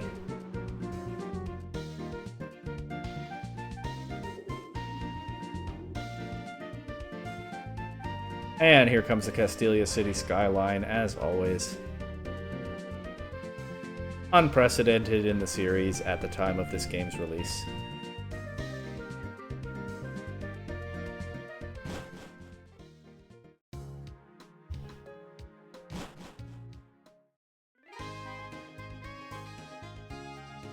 And we'll just slide right through here. There's a little bit of water to check out in the desert.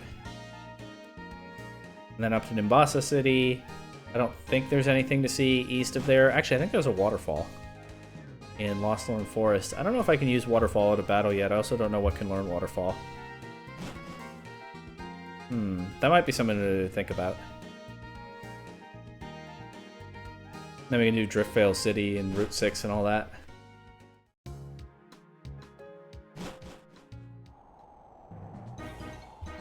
But yeah, there's some water just over this way. I think there's probably an item or something to be found there.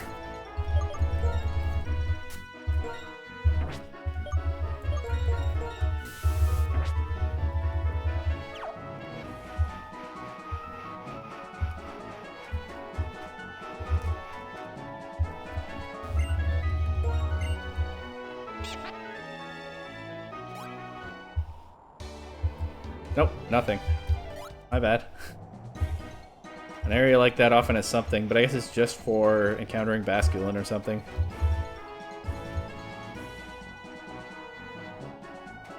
Although even then, you can't do that the first time you come through here. Maybe it's just to give the fishermen somewhere to hang out. Just a bit of scenery for that purpose. I don't know. Alright, let's stop by the PC. I have a Panpour. Maybe Panpour can learn Waterfall.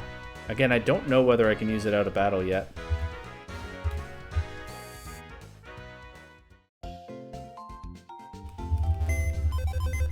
Look at all these areas that I've explored in previous episodes, though. Some of them getting a fresh, expanded look. Let's see if Panpour can learn Waterfall. I won't need Montreal for this, so I can just use that same slot in the party.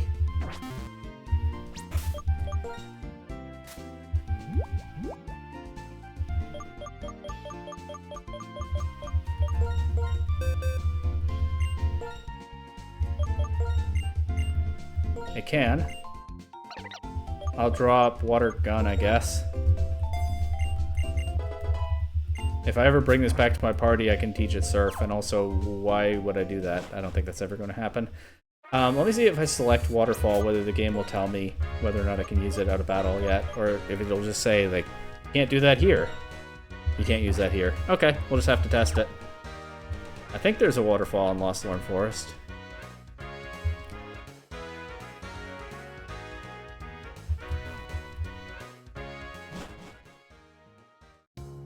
I don't know how many waterfalls I care to explore. We'll see.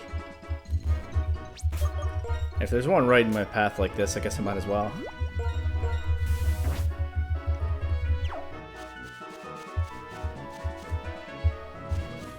I don't care about that item. I guess cut is where I draw the line in this playthrough. Maybe that's silly. Almost certainly that's silly.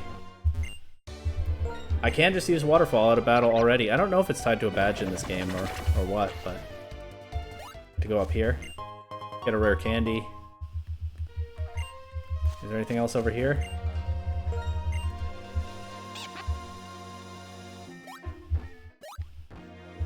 Could be a hidden item over here. There is a protein, okay. Anything over here? Let's just look down from the heights at Zoroark's mobile home out there. Where that Zoroark lives alone in peace. As long as nobody shows up with shiny legendary beasts, and hey, I don't have any of those to show up with. I got the Celebi distribution back then, but not the legendary beast distribution. And that Celebi is sitting in Pokemon Home right now, never to return to Gen 4 or 5.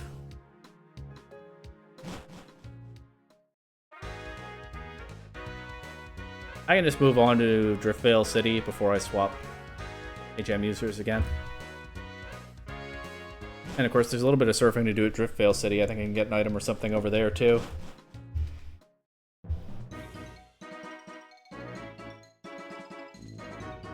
And that'll be the place to buy more Ultra Balls if I'm doing that, and I think I am. First, let's experience the Driftveil Drawbridge again. Sky Arrow is my favorite, but I like all these bridges.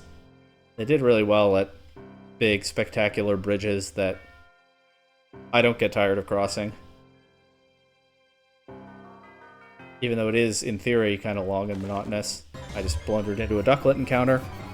No thanks, I already have one.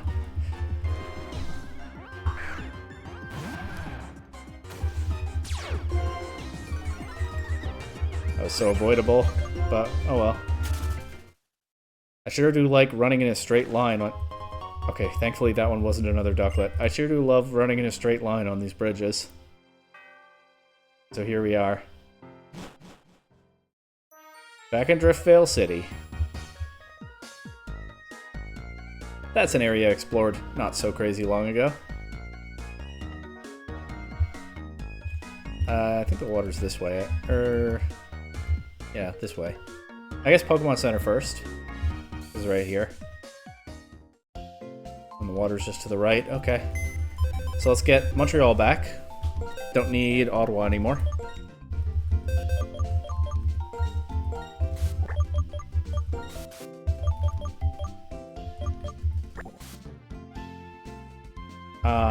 That's it for now.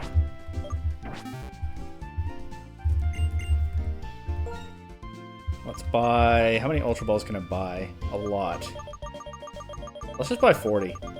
That gets me to almost 50. 50 is a pretty typical number that I buy before going after a Legendary. I think 49 is close enough. I'm trying to think about the way to do this. I think because I have this fake Nuzlocke capturing system in place, I think I don't save before Cobalion. I think I just encounter it once, and if I'm lucky, I'm lucky, and if not, you know. I think that's how I'm going to do this. I think if I defeat it, then I still can go after Virizion. Also, it nicely resolves the question of, do I really want to use Legendaries in this playthrough? Because I think I probably will use Cobalion if I catch it, but catching it is not going to be a sure thing. 6. Wild encounter almost immediately. Yeah, it's a Basculin. They do some nice damage in-game, I guess, but not that interesting, like I keep saying. Oh well, not every Pokemon has to be super interesting. It's just a little bit dull to me that this is the freshwater encounter all over the place in this region. Poison Jab, TM. I don't think I have anybody to teach that to, but hey, there it is. This is also, again, before the Fairy type, so Poison is pretty much objectively the worst offensive type in the game. I would not be super likely to teach that to anything other than a Poison type. Poison was really bad before they added Fairy. There's a Silk Scarf, so there's your normal type damage boost. I think there's a hidden item down here. Oh, maybe not.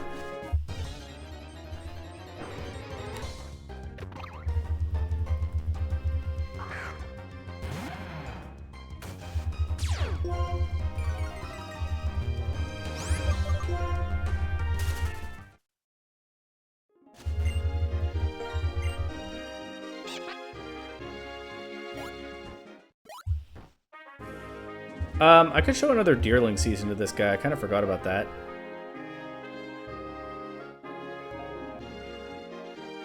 Is it worth...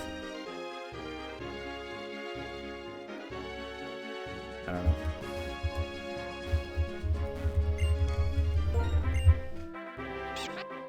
Let's do the cave first, at least.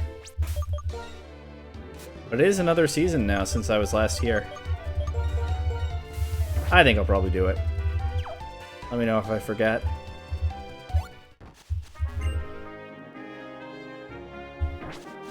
Come on. This guy says something about a legendary Pokemon, right? Supposedly deep in that cave you can find it. Oh, he just straight up says what it is. Yeah, well, let's go see if I can find it. Personally, I think I might prefer if you were just like, I hear there's a legendary Pokemon in there and left it at that, but I don't know. I guess it's nice to hear some of the legend, and that doesn't really work if he doesn't have some idea what it is.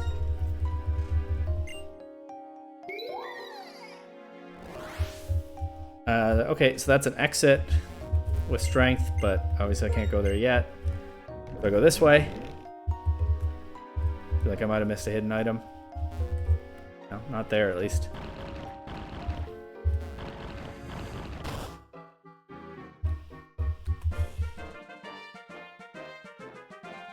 My favorite things are mountains, meals, Pokemon, and fun battles.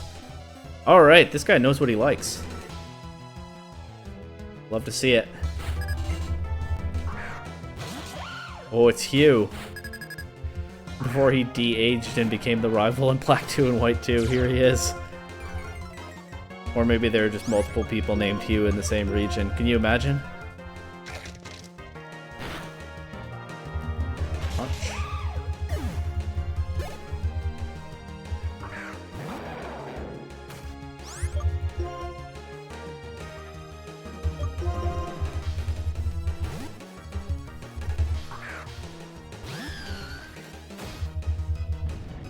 Yeah, they all rock slide now, I guess. That is something kind of neat about this Pokemon. Ghost types, as we've seen, hard counter some of the other fighting types you're going to run into in game. But Girder having that rock coverage, especially if you're using the Whitwick line, makes things a little bit more interesting. And of course, the rock coverage is kind of a neat bit of flavor to go with its construction worker aesthetic. And Conkeldurr carrying cement pillars around. It's a lot of C sounds, okay? Conkeldurr carrying cement pillars. Anyway. Another hiker. I'm chasing my dream and I'm fighting for a victory. Okay. Guy probably knows what he likes too.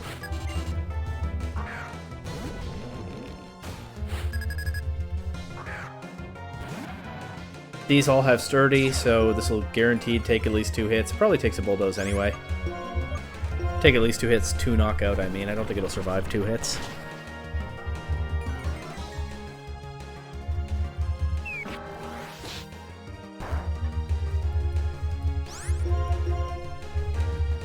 Yeah, looks like a nice 2-hit KO.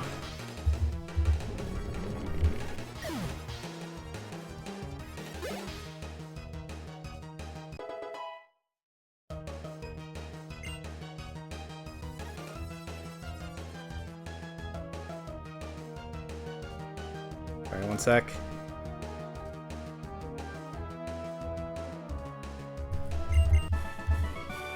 Oh yeah, Steinbeck has the experience share now, that's nice. Okay. He's looking for a legendary Pokemon said to be hiding in this cave. Yes, I've heard of it. It's true, men are suckers for adventure no matter how old we get. Folks, we are adventuring out here. I don't think I remember to talk to this guy. Pokemon were also quite good. They were alright.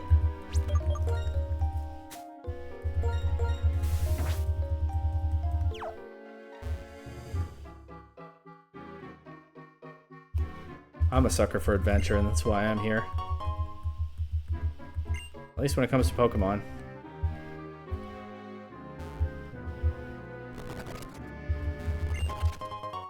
Looks like this is the exit shortcut that I found earlier, so might as well open it up. And then down here are the stairs that go to the next level of the cave.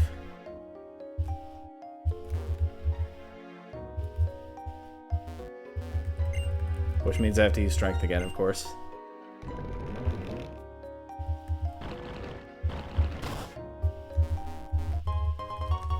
Ultra Ball, that does bring me to a nice round 50.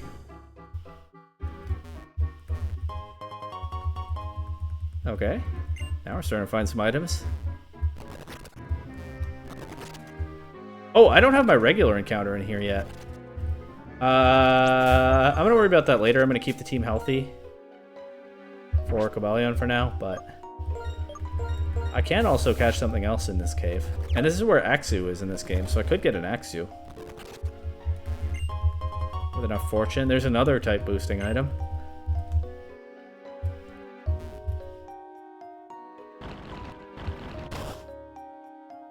It's up here. Alright, let's maybe get the encounter now. No, I don't want to. I think it's just going to be something like a Drillbur if I do one of those. I'd rather get an Axew.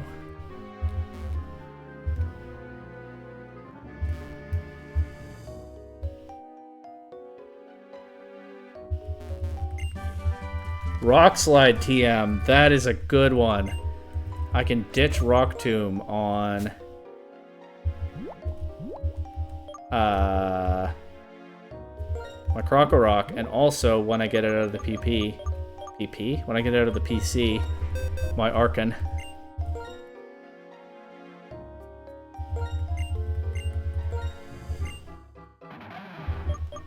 $80 accuracy, 90 accuracy, and Rock Tomb is stronger. Rock Slide is stronger than Rock Tomb. Not gonna miss quite so often, although it'll still miss sometimes. So it goes with rock type attacks.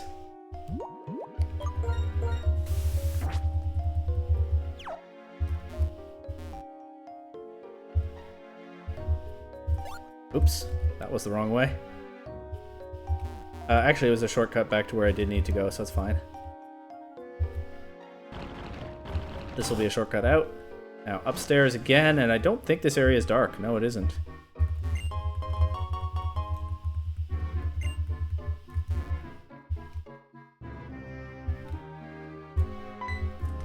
This guy's not a trainer. He's going to give me some lore. I saw your skill. It's impressive for one so young. Maybe you're the one. It may be possible. How about it? Will you listen to an old man's story? See here, this guy's going to give me the Cobalion lore. So I didn't really need that guy outside to tell me this specific legendary Pokemon is in there. I think I would have liked it more if, in a first playthrough situation, there was some mystery to it, you know? I hear there's something strange and mysterious, a really rare Pokemon, or he could even say all legendary Pokemon, but I don't know why he had to tell me which one. In the distant past, when Pokemon and people lived in different worlds, a war between people started an intense fire in a forest where many Pokemon lived. The Pokemon were surrounded by smoke and flames, they were in big trouble, and then the legends Cobalion, Terrakion, and Virizion appeared. Terrakion used its amazing strength to destroy rocks blocking the escape route. Virizion used its quick movements to protect Pokemon from looming flames, and Cobalion led the frightened Pokemon out of the burning woods. The people who started the war were routed by the power of the legends. Because of Cobalion, Terrakion, and Virizion, the war was ended. When people fight, there's no peace for Pokemon either. The three legends learned that the deeds of humans could lead to dire consequences for their world.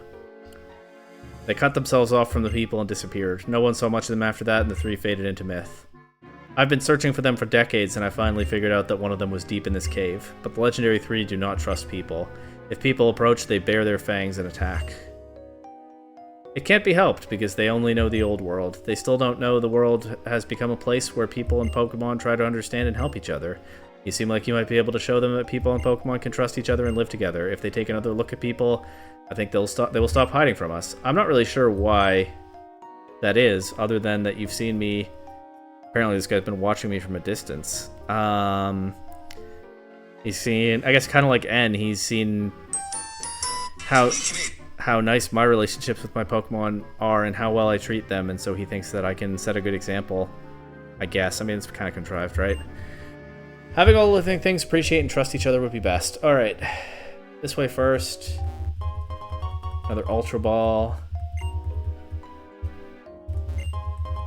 There's a Dusk Stone. Alright, hang on. Do I want a Chandelure immediately? I'm not sure that Lampent learns anything super valuable. Because this is an earlier generation. Pokemon that evolved with stones can be cut off from level up moves. If you don't wait a while to evolve them. Do I want to evolve my Lampent immediately? I am looking at Bulbapedia. I know you can't see it. I've just pulled it up on my phone. Gen 5 Learn Set. Shadow Ball at level 53. But that's a TM. Where is that TM? That's the only move that's noteworthy here.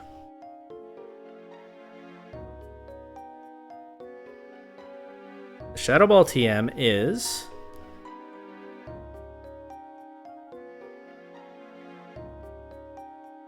in the Relic Castle. Will I get it when the plot makes me go back there? I think I vaguely recall that I will.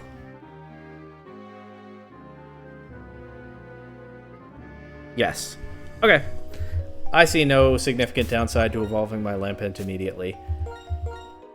Took a while just to get a Lampent. It was a Litwick for quite some time, but now here we go, jumping to Chandelure. It's kind of like Ash's Charmander, spending so little time as a Charmeleon.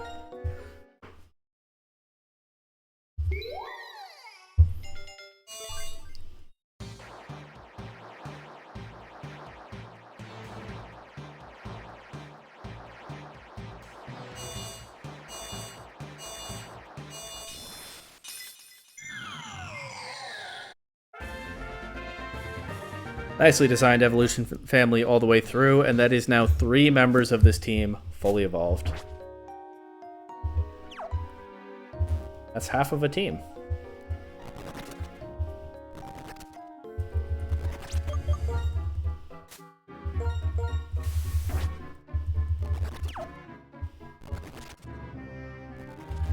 No item there. That's an item.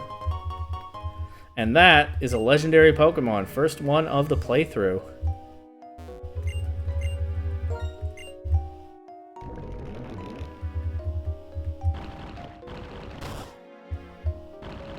That's a shortcut for later. No item. Alright, like I said, I'm just going to encounter it and whatever happens, happens. But I am going to move Moose Jaw to the front of the party. And I am going to teach Will-O-Wisp to Moose Jaw again. I think that's my plan. Burn this thing, probably wall it, because what does it have for a Chandelure? And then I think I'll do a quick ball first and then burn it. And then either I catch it before it feints to burn damage, or I don't. Or it has a way to sweep my team, but I don't think it's going to have anything for Chandelure. Anything good, at least. It might have a steel-type attack, but, you know. Maybe I could just throw balls and not burn it, but... actually, that might be a little bit more optimal. I'm going to try that at least early on. But yeah, we're going to lead with Moose Jaw for sure. Ready? 3, 2, 1. Here we go. Cobra! Love that battle transition. Really drives home how dangerous these legendaries can be with their sacred cutting swords. Level 42, that's only one more than Moose Jaw, because Moose Jaw had the experience share for so long. Quick ball first. I have 3, one for each of this trio if I want. Didn't even shake. And it goes with Helping Hand. That's not an issue. I'm going to try just chucking Ultra Balls first. I also have 4 Timer Balls. I don't remember my Timer Ball mechanics. I don't know how long it is until it makes sense to switch to those. I'll probably just save them as long as I can. Got 1 shake there. Iron Head. Okay, so it has a way to do damage, but you can see it doesn't do very much. But we get Flame Body immediately, so there's the burn. I knew that might happen at some point, and that was why I didn't feel any rush to click Will-O-Wisp and thought I could improve my chances by throwing some Ultra Balls first. But it does get burned very quickly, is what it is. Again, I'll train this if I catch it, but it being no sure thing that I catch it lends a bit of mystery there. That one shook 3 times. I thought that might actually be another short, quickly decided outcome, but no, it does break out. I'm not so sure I'll train Virizion if I catch that, because I already have a Superior. Superior is my favorite starter Pokemon. Virizion is not my favorite starter Pokemon. So, no mystery as to who gets precedence for a spot on the team if I'm training only 1 grass type. I don't have to train only 1 grass type, but this is a nice team. I don't know if I'm going to make room for Virizion on it. Anyway, I actually did catch Cobalion fairly quickly.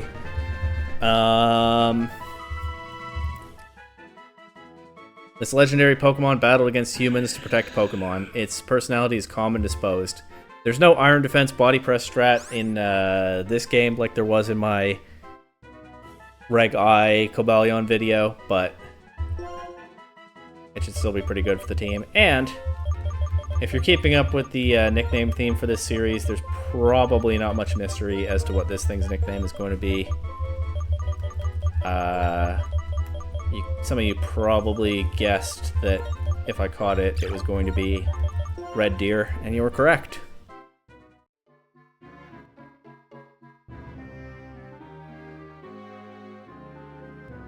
It seems that thanks to you, Cobalion has sensed a change in the world.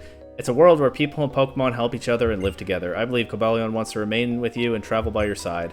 The fact that you battled Cobalion and you related to each other should be easily communicated to Terrakion and Virizion because of the close bond between the 3. I'm sure they will also give you a chance to prove your worth. So the way it's presented... Oh, hang on. The obstacles that separated Terrakion and Virizion from people are probably gone now. How on earth do you know that? Alright, whatever.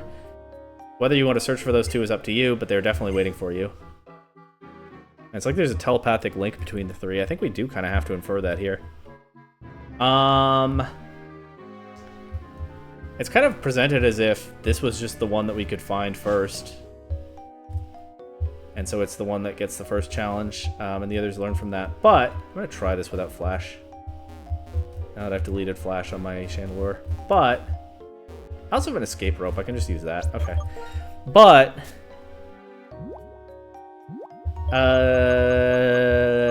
maybe it's that their leader made itself a little bit more accessible to be the one to confront humans if they came forward again, and the other two then are following its lead. That's probably closer to what Game Freak intended by setting it up this way. I'm going to fly, of course, to Necrene City. I'm going to see if I can go encounter Virizion now.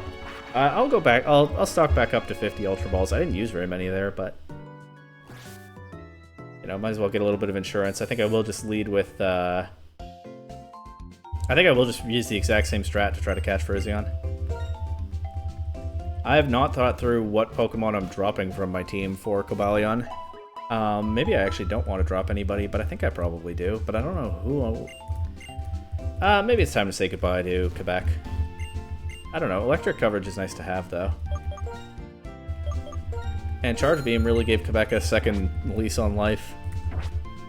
I don't know. I don't have to decide just yet. Let's go catch let's go try to catch another legendary. He said that the obstacles are gone. The obstacles are those boulders. We went right up to them. There shouldn't be any difficulty in encountering it.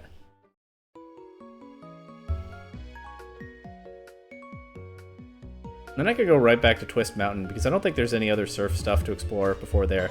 I did forget two things. I still have to show a Deerling to that guy, and I still haven't gotten my regular Mr. Alton Cave encounter, so I actually will have to backtrack to both of those. But that's not the end of the world. I'll show Deerling to the guy. I'll see if anything happens, you know?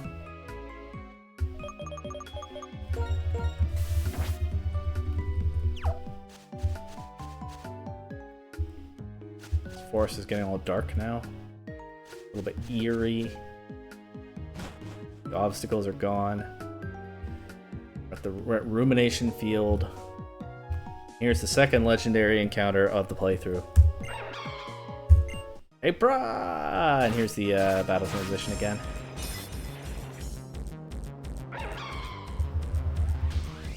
Quick Ball first, of course. This might actually have Giga Drain instead of Leaf Blade at this level, so it might not be able to activate my Flame Body.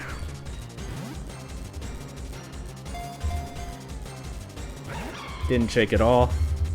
It does have Giga Drain. I don't think it has a way to hit Chandelure with a contact move. I'll just chuck Ultra Balls for now, though.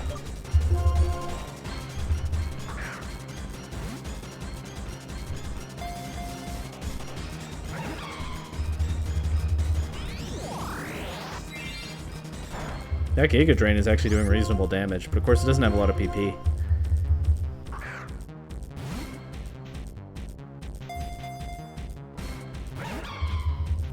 Sorry if this goes on for a while, but I'm sure you understand.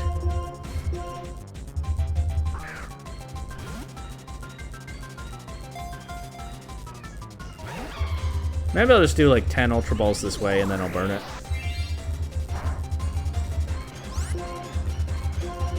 Two more Giga Drains will knock out Moose Jaw, but I can just use a Hyper Potion or something. I'm fine with that.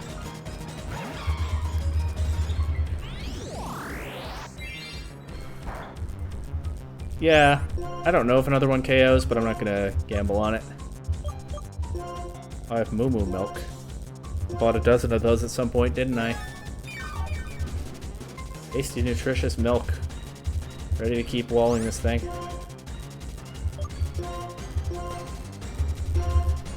Ten Ultra Balls and then I'll burn it. If it gets red and I haven't caught it yet, I'll switch to Timer Ball. Certainly still some luck involved in that, but it worked out nicely with Cobalion. Let's see how it goes.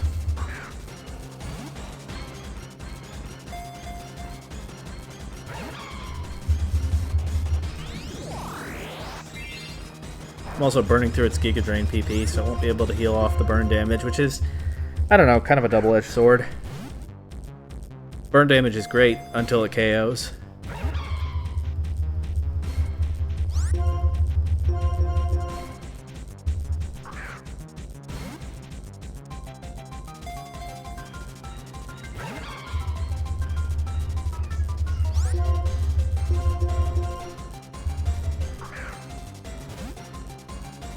Couple more of these.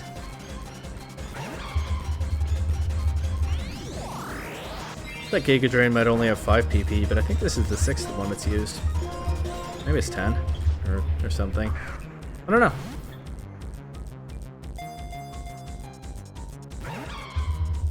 Yeah, none of those even shook. And that's 10 of those. So let's burn it now.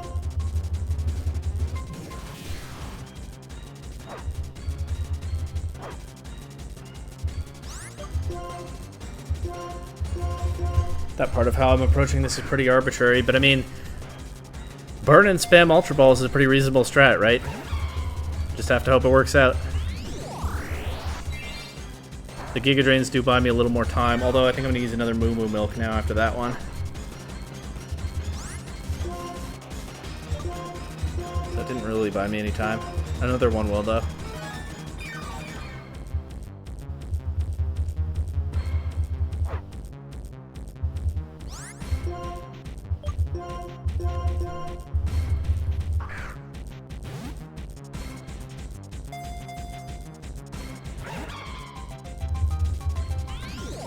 Okay, nice Giga Drain.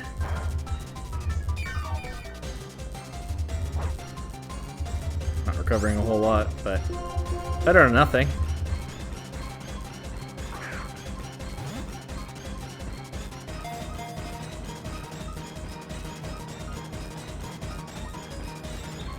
Ooh, 3 shakes, but didn't quite get it. But hey, we're in about the territory where Cobalion was caught by one of these.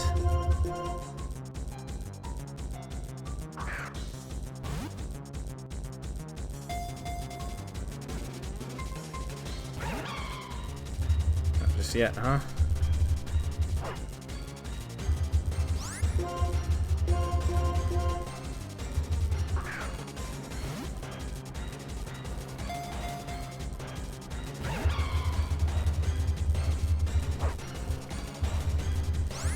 Getting close to red territory. I'll throw a timer ball if it gets to red.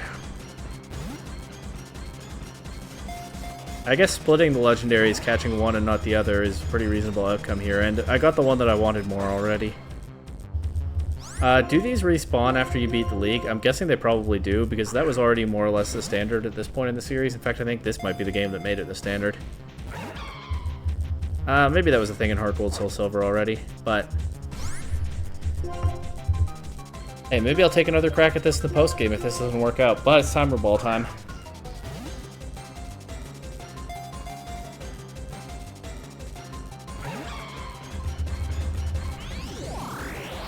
Giga Drain, okay.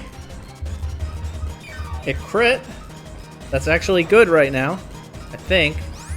It might take another hit of burn damage. A little hard to estimate at that range.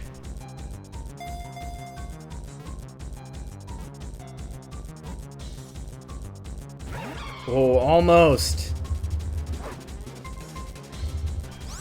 This is it. Unless it Giga Drains again, and even then it might need to crit. This is the last turn.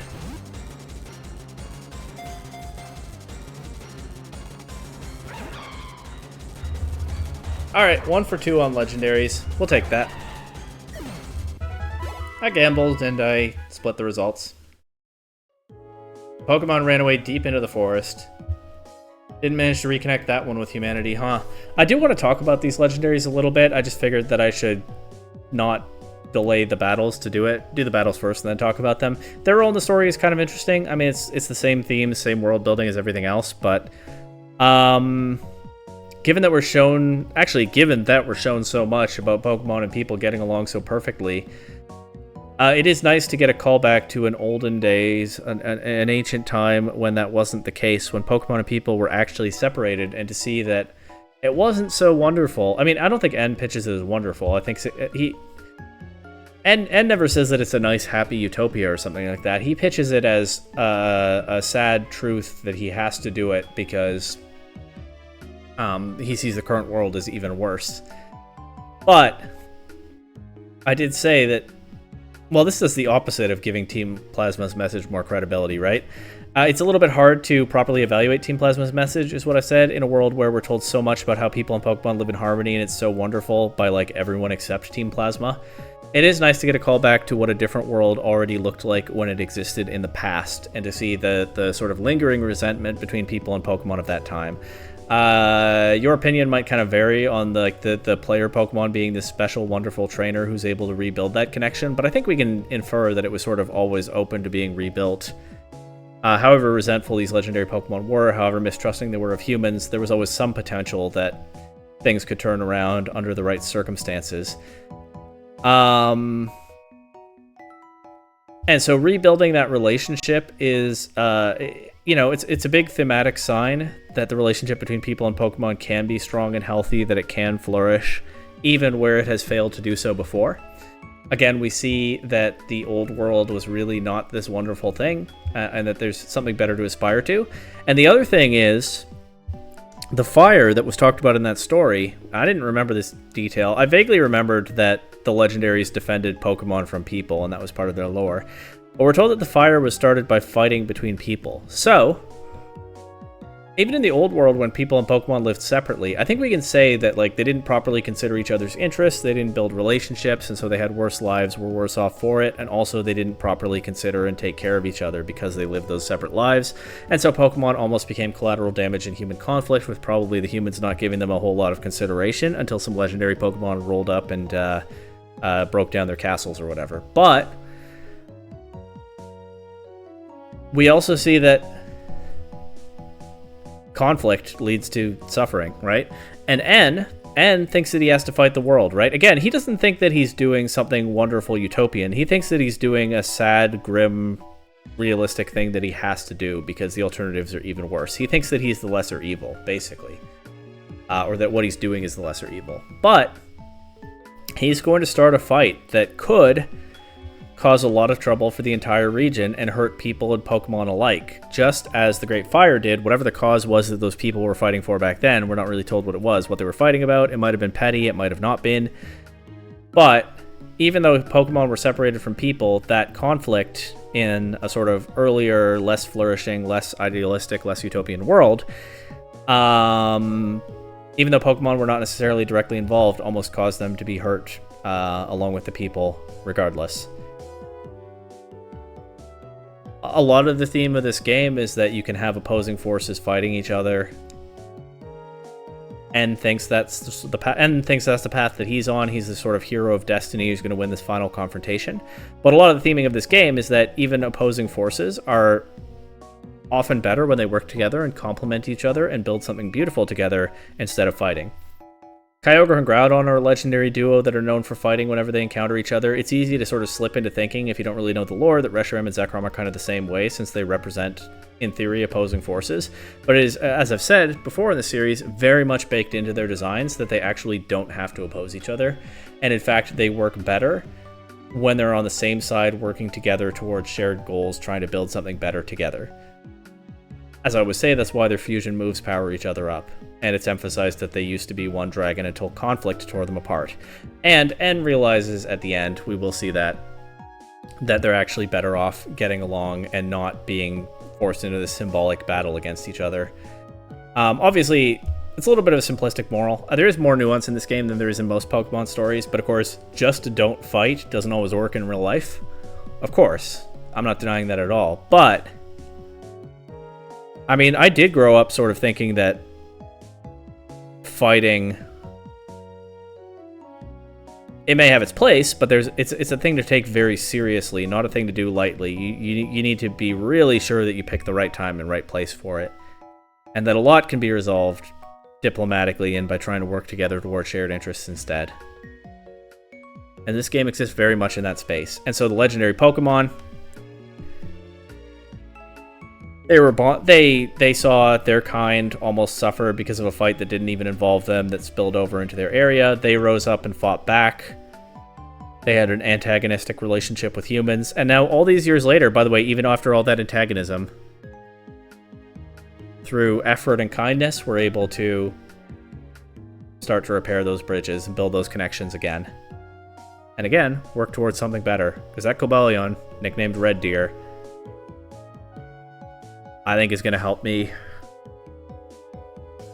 take on N and protect the Unova region from Team Plasma's schemes, and also become the Pokemon League champion. Let's see if I can fly out of here. I think I'm going to drop Quebec to Zipstrika from the team. I don't especially want to, but I do want to get Red Deer in here. And yeah, I don't think there's anything else to... Oh, those two things that I already said I forgot to do. Alright, there is anything else too. We're actually going to fly to Driftvale City first.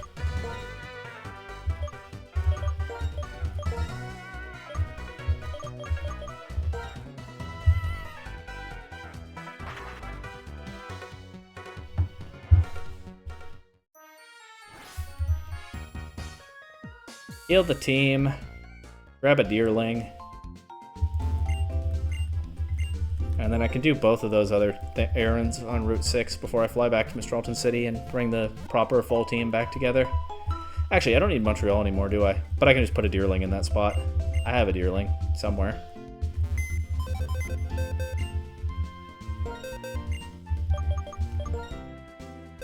I caught an extra Deerling right outside of the catching rules, and that's why I didn't even nickname it. Just so I can show it to that guy and see what happens. So let's go do that.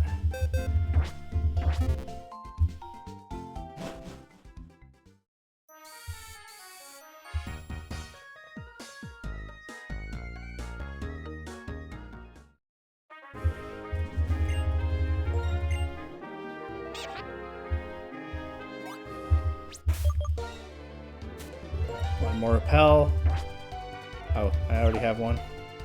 If I have a repel active when I get into the cave, of course I can just run around a bunch to get rid of it. But I don't need encounters before I get into the cave. Which guy is it? Is it this guy? Hey, Twist Mountain, that's where I'm going next. Oh, why is it still in its summer form? Do I actually have to get into a battle first?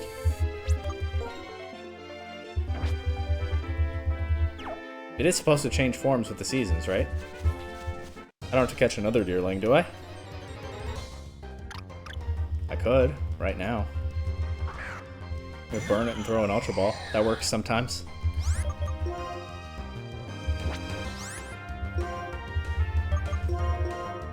Let's see what happens if I send this into a battle. How often do you see two different Deerling forms facing each other? In Gen 5. In newer gens when they don't actually change form over time. Of course, there's no reason you can't see that. In Paldea, it just depends on where you catch it. It did not change form. Does it not? I thought it did in this game. I could swear it does. Oh well. Maybe I'll just catch a new Deerling then.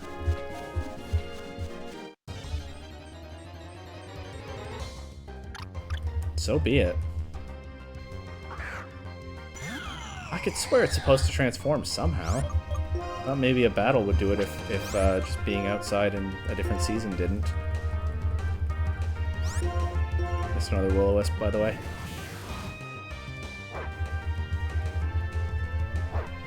They missed Leech Seed. It missed a Leech Seed. It's a wild Pokemon, so fair enough.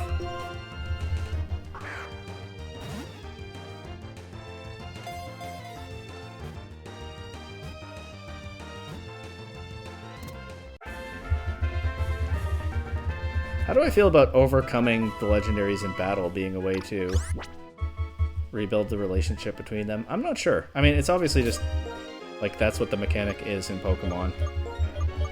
You just kind of live with it.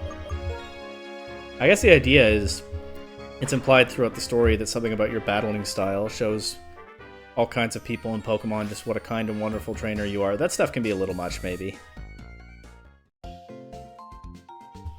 But it's a little bit like you have to subdue this creature in battle before it starts to build a healthy relationship with you. There's something a little bit odd about that. It's not like the end of the world, but I guess we can kind of just accept it as... I'm gonna make a Deerling box. I guess we can just kind of accept it as just being how these games are, you know? So I think we probably can.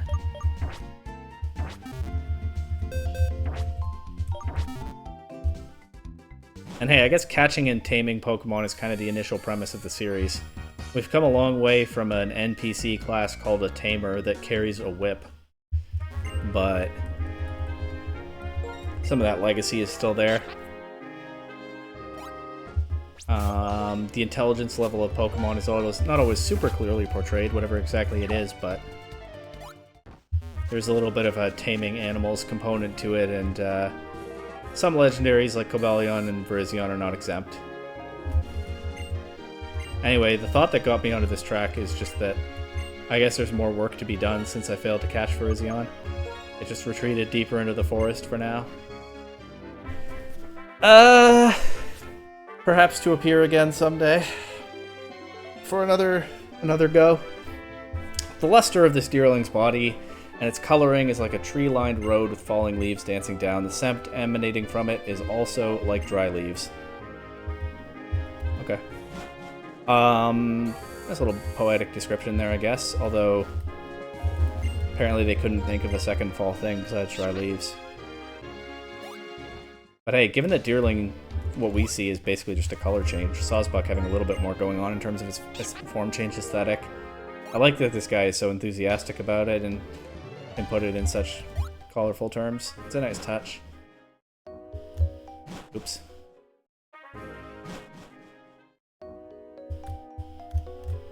I think I have a repel active. Let's see what I get when it wears off.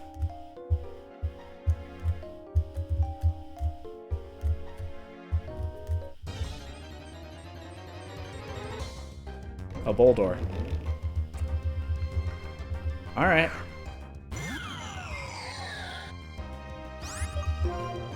There's not really any point in catching this, but so far I just don't skip encounters this playthrough, so might as well not skip this one. I don't know what I'm going to nickname it, though.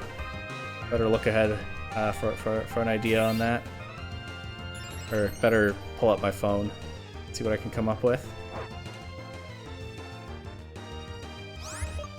Got a few captures this episode.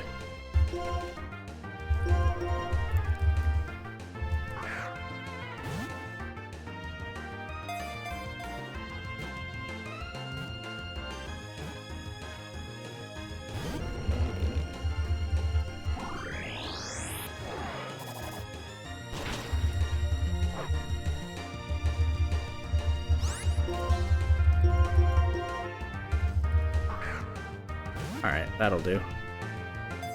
Assuming I actually catch it, of course.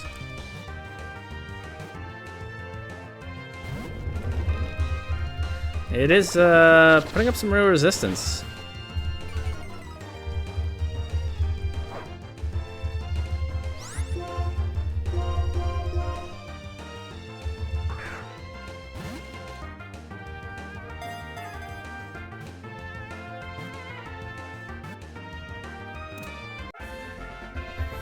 There we go. It's another Boldor. Of course, I still have Montreal sitting in the box because this isn't really a Nuzlocke anymore. But now... How do I spell this? Oh. Well, I ran out of characters, but now Montreal gets to have a friend named Medicine Hat. Medicine H for short. And now we can fly from this cave to the city of the same name. Get the whole team back together and head on over to Twist Mountain.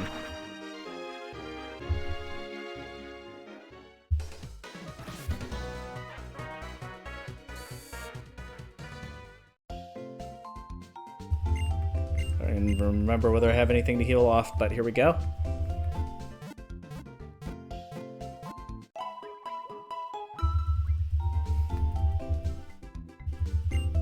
I think Quebec is holding a magnet, right? So there's not really anybody else that I need to give that item to.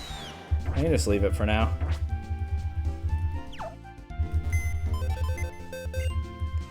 Oh, the other thing about that legendary trio is in Black 2 and White 2, they show up along your journey. And it's implied that they know that Team Plasma is making moves again and is a threat, and they want to help out. So they want to help basically the peaceful, kind humans against the aggressive humans that want to oppress humans and Pokemon alike once again, and hoard all the Pokemon for themselves. Gameplay-wise, I don't love that because I like being able to go to obscure places off the beaten path and find legendaries in them. I love the old legendary deep in a dark cave that you have to explore to find it. Trope in the Pokemon series that it is increasingly moved away from, especially now that the games aren't these 2D top-down worlds anymore. But story-wise, that's some real progress on that bridge building, huh? Those Pokemon distinguishing between humans with which they can have good relationships and humans that are still a threat. And, I mean, I talked about we don't have to fight, and it's best to avoid it if we can, but I also said there's a time and a place for a fight sometimes, and I guess the Legendaries recognize that, and they pick a side. The one that they can better work with for a better world. Anyway, let's grab Moncton, who has been sitting out quite a lot of this episode. Get rid of this Deerling. Let's, which can go in the Deerling box. Let's grab Red Deer and say goodbye, at least for now, to... Why do I keep doing that? Say goodbye, at least for now, to Quebec. If you have strong feelings about Alberta versus Quebec, those two provinces don't tend to get along super well, a lot of the people in them at least. Know that there's no relationship between the nicknames and my team choices, and I don't intend anything by this. So, yeah, just keep that in mind. I'll move Moncton to the front. I want to work on getting a thing. Archeops. The amount point is on Moose Jaw, that's fine. The Lucky Egg is on Charlottetown. The Experience Share is on Steinbach. Let's give Red Deer an item. Do I have a black belt or a metal coat? I'm not sure.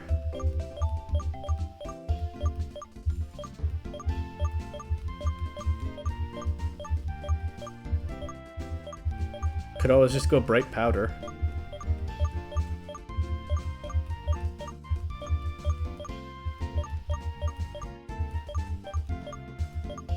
I think I will just go bright powder.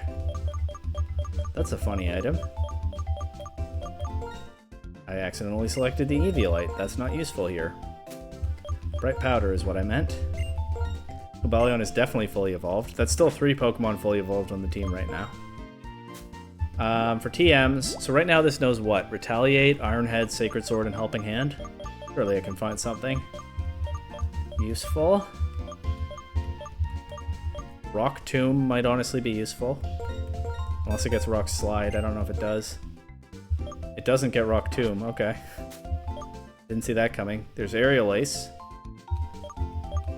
Eh.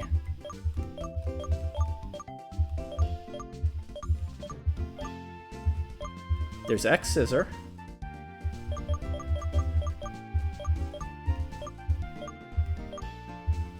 Cobalion does get Volt Switch, actually. If I want electric coverage, I can teach that, but I don't know that I care. Bulldoze, Rock Slide. Let's see Rock Slide. I also still need to teach that to Moncton. Red Deer can't learn it, but Moncton can. Get rid of Rock Tomb.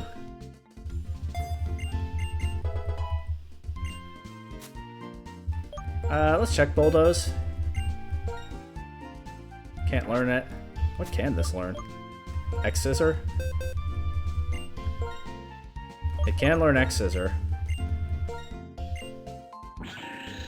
I'm down to drop Retaliate for that. I'm never using Retaliate.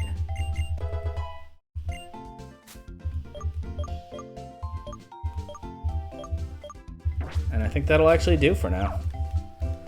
Ironhead Sacred Sword is a good starting point. X-Scissor is, I guess, a little bit more coverage. Not amazing coverage, but it's something. And I know it'll get Swords Dance eventually, unless that's at some crazy high level. Or I might find a TM for it. I don't know. That's probably a TM somewhere in this game. Actually, it's probably one of the ones that the 7 Sages give you in the post-game, because they give you a bunch of double stat boost TMs. I just got a little bit darker. It is that time of day. Conquering a mountain means conquering your fears. Can you win against Pokemon that have conquered many mountains?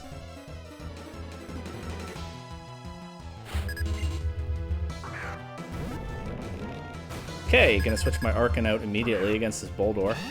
What moves do I have on Moncton? This Pokemon's been so absent from this episode, I don't even remember. Acrobatics, Rock Slide, Bulldoze, Crunch. I could Bulldoze, but I don't want to take a Rock Slide or something back. Let's just go Charlottetown.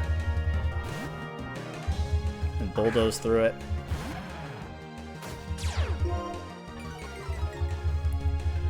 Power Gem. It's kind of nice that they're running Power Gem now because they're not good at special attacks. I've said in a past episode I kind of hoped Gigalith would be when I saw its design because it has those prominent gems. And that would be different for a rock type of that time. It would be kind of interesting, but that's not the route they went. They went your typical bulky, physical, tanky rock type, which is fine. It's just not what I was hoping for when I saw its design. Anyway, I did a whole rant about that already. I need to rehash everything. That did a lot with the crit there. We'll close this out with a low sweep. Another TM I picked up in this episode.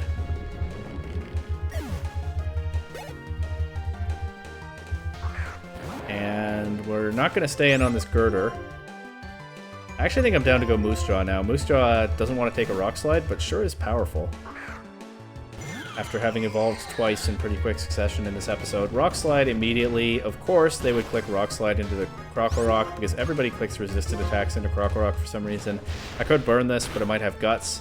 And, oh, okay, I wasn't sure if Flame Boost? That's a new one.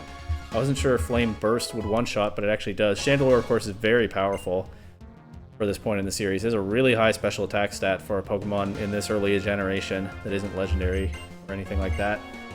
Charlottetown trying to learn Scary Face. I am not interested in Scary Face. But yeah, this Chandelure is going to go crazy now that it's fully evolved. The guy said something about a B-list mountain. I don't know what he means by that. Hikers aim at summits, Pokemon trainers aim for the Pokemon League. Was he saying that this is a B-list mountain? I mean, it's not very tall or especially difficult to navigate. Climbing the surface would be beyond my ability as a player character, but it's not like massive. I could see it being B tier, B list, whatever.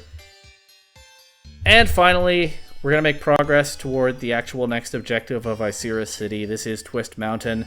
For you, I'm about to do that in just a second, but for me, I'm going to take a break. I actually have something else to do soonish, so I might get back to recording this tomorrow, but it's going to make no difference for you. The video's just going to continue right now. Okay, it's actually the next day. Sorry to ruin your immersion. I also realized between recordings that Cobalion is now my best Pokemon for the Ice Gym, but it's also my highest level Pokemon, so no need to train it right now. Twist Mountain, let's go. Twist Mountain encounter just before Sharon and Clay up there. It's another Boldore. If I catch this, I believe it's my third one, but I mean, why not?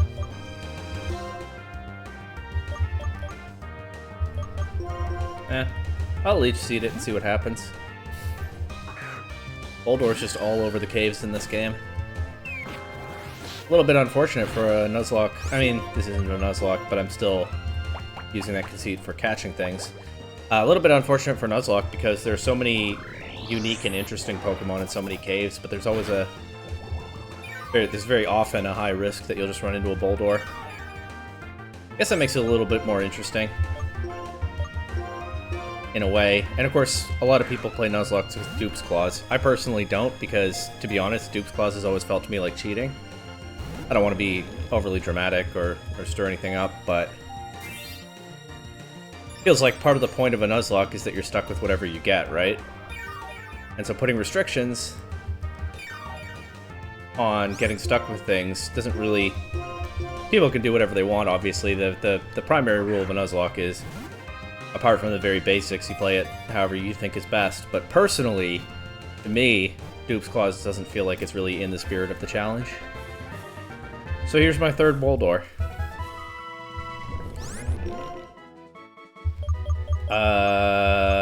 Do I have a name for this one?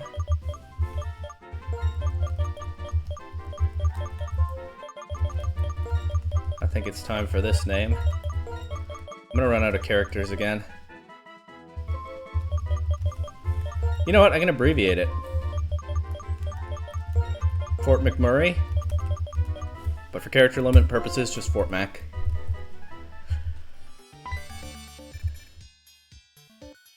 Oh, black. What a surprise, seeing you here when I was inspecting Twist Mountain. Mr. Region-wide here. Of course, this is Twist Mountain is a big part of his business operations, right? So makes sense. The two of you seem a bit more rugged than the last time I saw you. A little bit, anyway. Alright, so he acknowledges that we've been out seeing the world, working hard, building character. Finds us a little bit more, perhaps, relatable or like conforming to his standards for how a person should develop than we once did. And find some common ground. As is such a big part of the themes of this game. Anyway, is that so? By the by, you folks seen that Team Plasma crowd lately? After all the trouble, we gym leaders met up and had a chat, but we've got no clue where they are. It's like they're hiding under a rock. Well, not much to do but wait for them to move. That's actually true. We haven't seen Team Plasma since Chargestone Cave, right? And that was like a special operation that they were doing. Okay, N showed up in Mistralton City, but the rest of Team Plasma. And that was like a special operation they were doing because N wanted to test me as a possible opponent for his big Battle of Destiny. They're kind of keeping quiet ever since the incident in Driftvale City where Clay had a bunch of them rounded up for stealing Pokemon. Of course, they are about to make some big moves. But they're kind of being more deliberate about the attention they draw to themselves, aren't they? They were very public-facing early in the story, and honestly, I don't know if I ever really clocked until right now that they kind of do less of that as people kind of start to turn against them, but then they go all in on their big play. And of course, that's coming soon. I think we will see a little bit of them in Twist Mountain, though, right? I don't think there's an end battle or anything like that, but I don't remember. We'll see how it plays out. Anyhow, this is none of your concern. Squirts like the two of you should enjoy traveling with your Pokemon. If only. Twist Mountain's a fine place to explore. You'll have some fun if you just leave this here path. Well, better you just see it yourself, instead of listening to me yammer. You seeing ya, Sprouts? Feel free to train yourselves on my mountain for as long as you like. Clay is definitely a little bit like more friendly and respectful than he was earlier, huh? No doubt beating him in a battle helps there, but also he clearly sees some of the fruits of our training. And of course, this is a Pokemon game, and Pokemon Black in particular, NPCs can always somehow tell a lot about you just by looking at you. Anyway. Gotta make it work with the silent protagonist, I guess. I thought he was going to get us involved in all that bother again, so I was bracing myself before I knew it. I'm going in first, but I'll be seeing you. Oh, I think I'll be getting involved in all that bother. I don't think I have much choice at this point. How did the Eviolite get to the top of the bag? Oh, because I accidentally gave it to my Cobalion, didn't I? Anyway. Here's Twist Mountain. Nice little maze of platforms and tunnels. Very different in winter, of course. In winter, this whole thing is all full up of snow. In winter, the appearance of Twist Mountain changes. When I see that, I feel a sense of relief. In winter, this is all full of snow, and you just go over here. This is impassable in the rest of the seasons, but it's just a big snow. You just go down the snow, and you pretty much get to the end. And of course, the path out is a little bit different in winter as well. It's a little bit anticlimactic in winter because you have to skip this whole maze that otherwise is kind of an interesting little area. You don't really have a choice in the matter because it's snowed out. So I don't love exploring it in winter, but I do love that it changes so drastically in one of the seasons. That is a really nice use of the season cycling mechanic. That an area is so very different. I just think Twist Mountain is made a little bit boring by being changed so drastically. And I think on my first playthrough when I came through here, I think it was winter.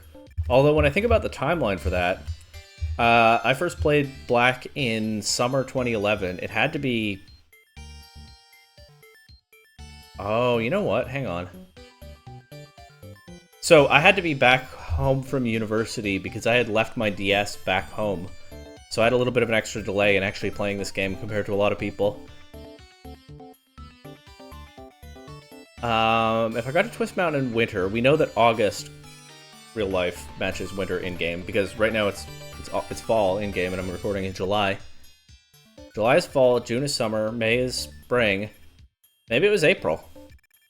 I probably would have started playing in April, right? And I guess I probably would have gone through it pretty quickly because it's a new Pokemon game and a lot of time on my hands. Why wouldn't I?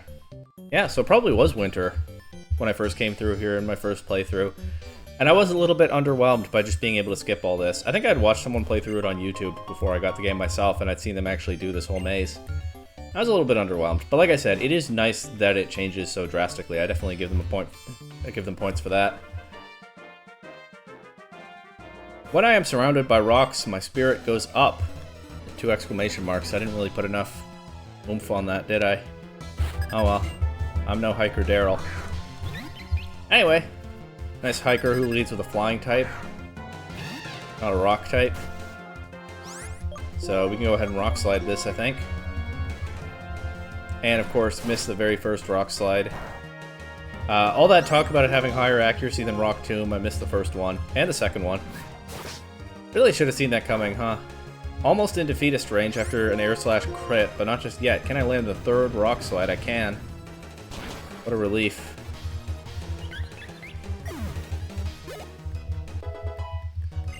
And what's Daryl's next Pokemon? It's a Boldore, of course. Of course it's a Boldore. Alright, I'll go Toronto.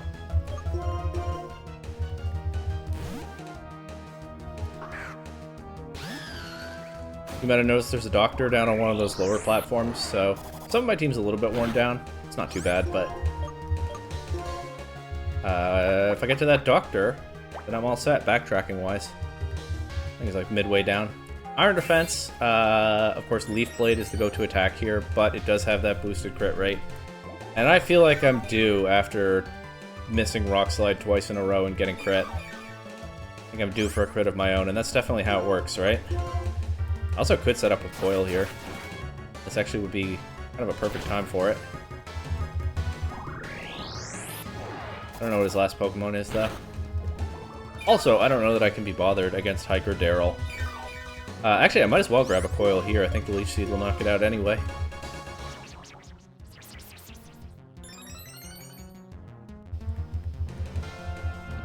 I think that Rock Slide even better.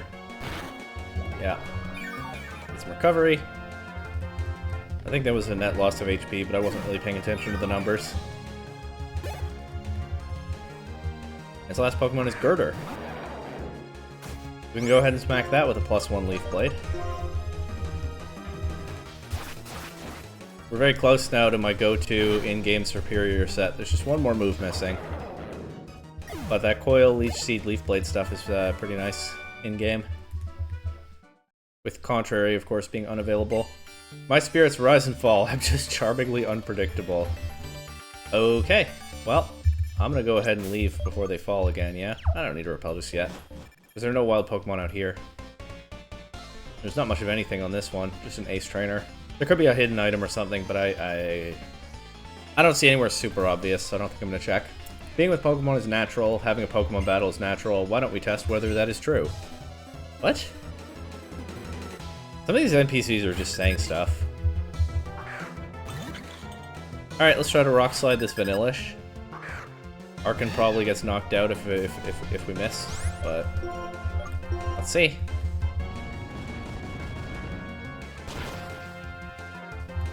Okay, good. Right, we're at a 50% hit rate now on Rock Slide. Gothorita, that might survive a crunch, but I'll give it a try. I'm ready for Moncton to be broken again. It survived. But I went for Heal Block, so Defeatist is still not online. We could just close this out with another crunch.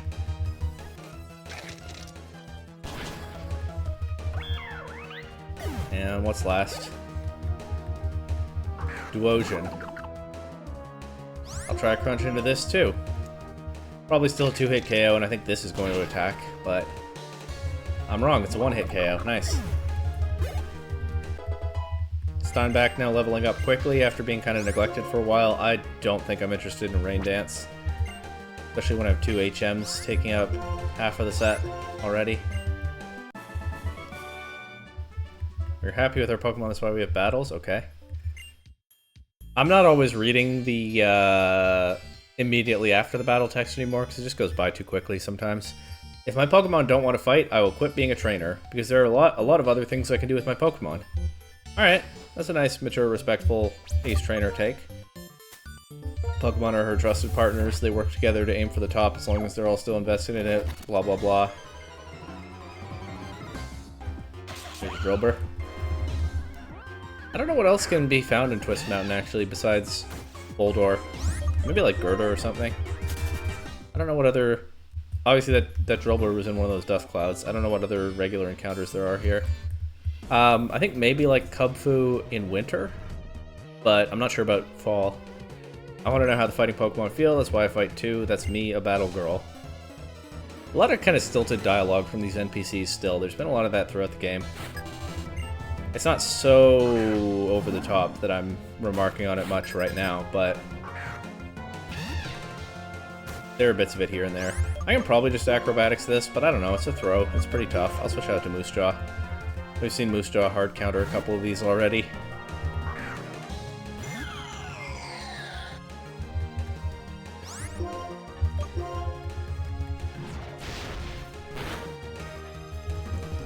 Three-hit KO with Flame Burst. Oh well. That's fine. If I get the Flamethrower TM at some point. Surely I will, right? I don't think they'd hide that one in the battle subway or something.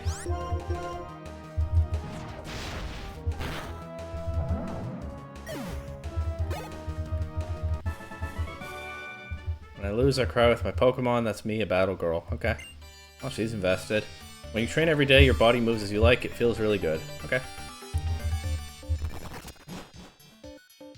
Back out here. At work, we do our best. That is my and my Pokemon's way of life. Okay. That one's not so stilted. That's fine. There's a Boldor. Once again, I do have the option to go out. I mean, I am going to switch out to Toronto. I do have the option to set up with Coil, if I so choose.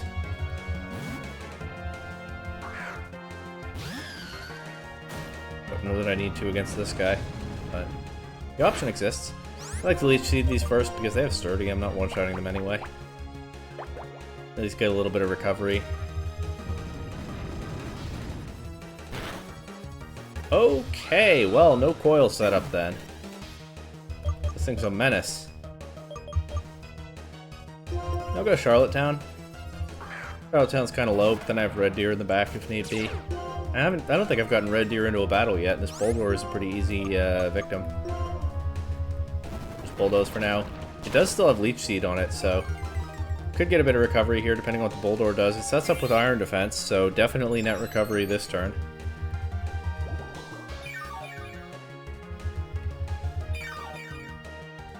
Not bad. But it does now take another Bulldoze, but the Leech Seed will knock it out from here.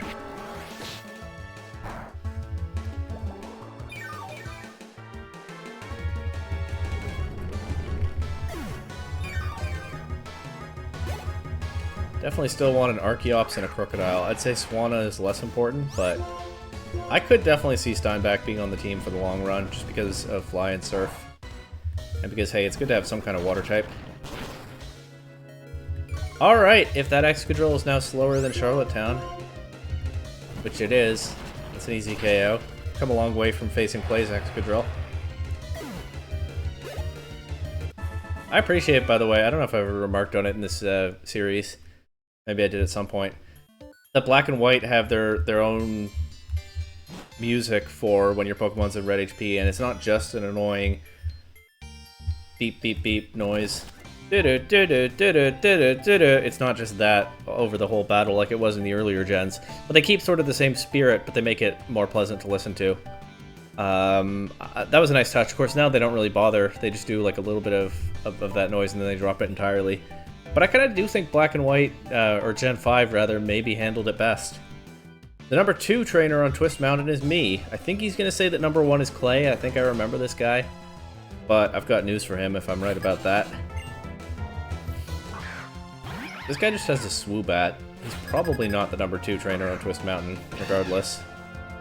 I'll try to Rock Slide this, but it might actually be faster than Moncton. It is, but it went for Amnesia. Okay. But if this doesn't one-shot, I might switch. Well, that certainly didn't one-shot. Okay.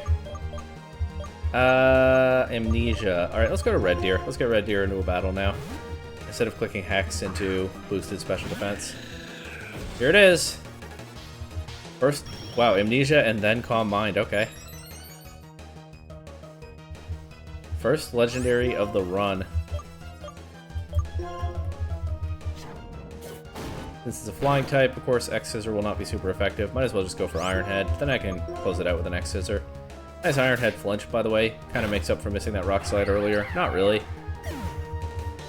Because now Moncton is deprived of some of this experience, but oh well. From now on, I'm the number 2 trainer in Twist Mountain. Alright, who's number 1 then? Oh, never mind, it's Swana time. That is now 2/3 of the team fully evolved, and I do just need that Archeops and that Crocodile. There may yet be team changes ahead, of course. It's possible. Although usually by about this point in the game, I'm pretty settled on what Pokemon I'm using. But who knows, it's possible. Anyway, there's my Swana. Definitely feel more comfortable bringing that to battles now. I actually think I might move the experience share to Charlottetown because I want a Crocodile. His time back is still 1 level lower, but it's not like that's a huge difference. But I am kinda zeroed in on getting stuff evolved now.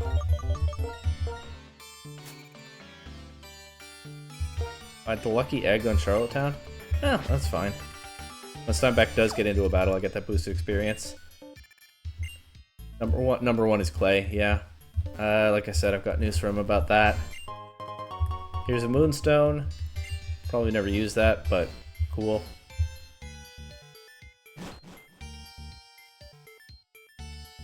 Of course, there could be more trainers hidden down here. I think there's at least one. There's one. Twist Mountain changes in every season, and this old man changes in every battle. Okay.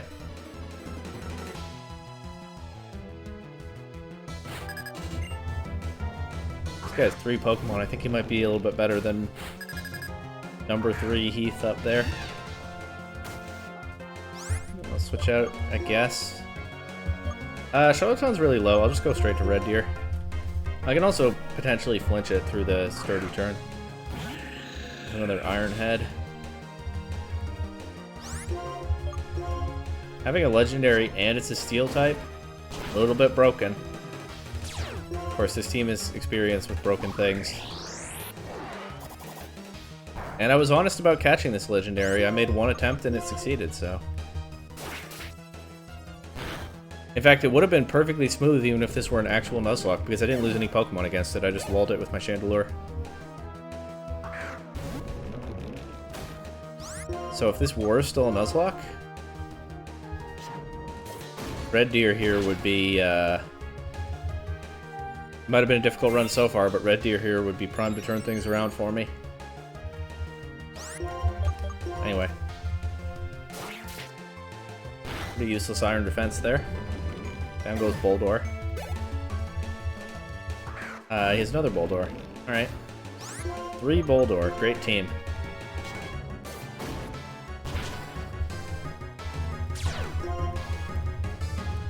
Hey, we got the flinch. Nice.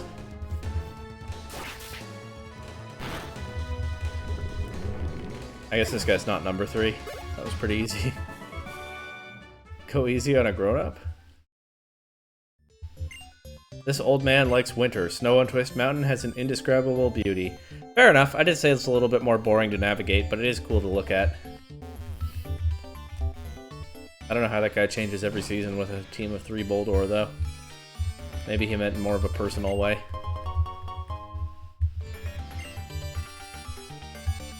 Anyway, you can see we're making progress down here. I think the doctor... Oh, over there. So still a little bit further to go. Of course, we do have somebody knocked out and somebody almost knocked out, but we'll just press on.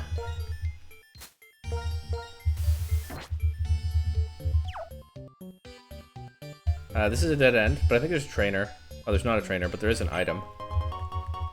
And that's not a bad item to get. That looks like it should be a trainer. Way to keep us on our toes. This is a trainer, yeah.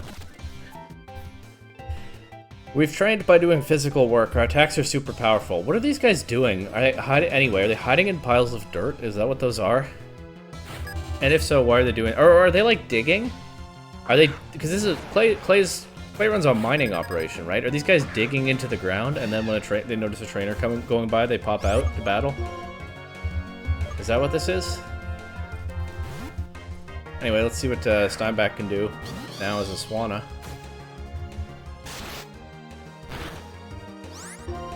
Okay, didn't take that slash amazingly well, but here comes a fully evolved Surf.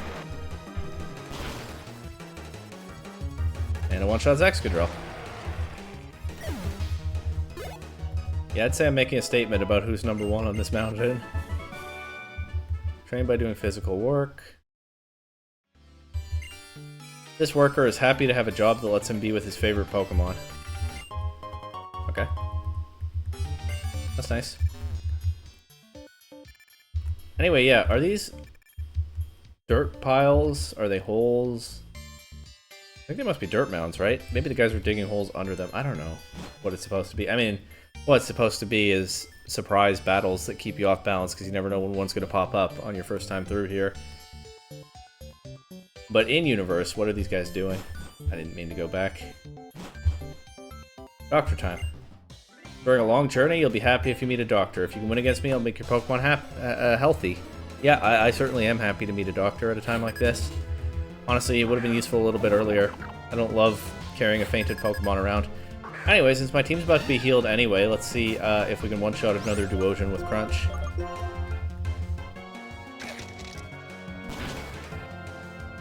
Guess so. What if his other Pokemon is Leavanny, and I can just Acrobatics that? I don't remember whether it is. It's not. But Leavanny is a very doctory Pokemon. But it's a Musharna. I'm not confident we one-shot this, but I wasn't confident about Duosion either, so let's see. No. That does just over half, but it goes for Lucky Chant. I don't need a crit anyway. GG. Moncton not looking quite as broken as before, but still very strong. And of course, once Moncton evolves, should be pretty broken once again. And then I also have broken Red Deer and... Oh, that is an earlier evolution level than I realized. Also zoomed from Litwick all the way to Chandelure. I have a strong team.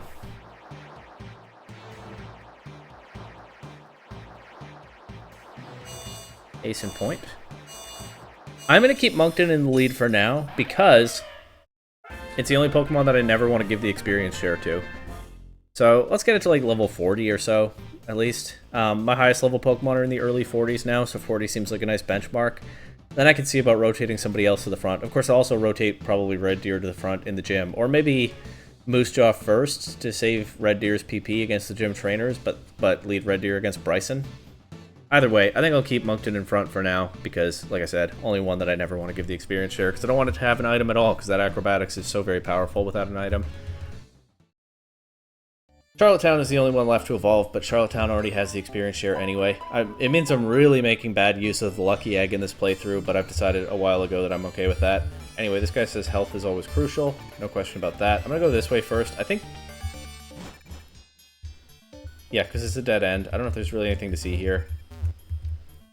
Somewhere around here is the path, the exit in winter. I think it might be that one down there. Or no, it's that one just to the right at the same level. Do you see it? There's not a way to access it in any other season from outside. But in winter, I think that's where the snow leads. And then a bunch of the other ones are covered up by snow. Oops. There we go.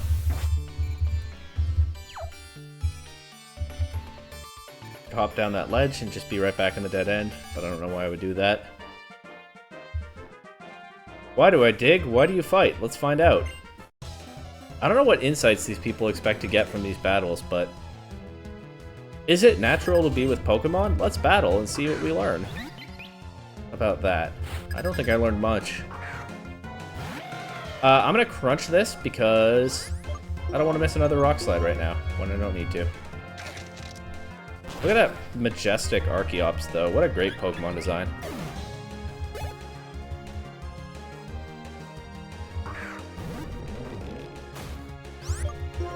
Especially when fossil Pokemon before it were, for obvious design reasons, not very colorful. They certainly went colorful with that one. And I believe it's true to what we know about the real-life Archaeopteryx. I don't know. A dinosaur. I don't think an Archaeopteryx was a dinosaur, was it? Maybe it was. My dinosaur and related creature knowledge is definitely faded since I was a kid.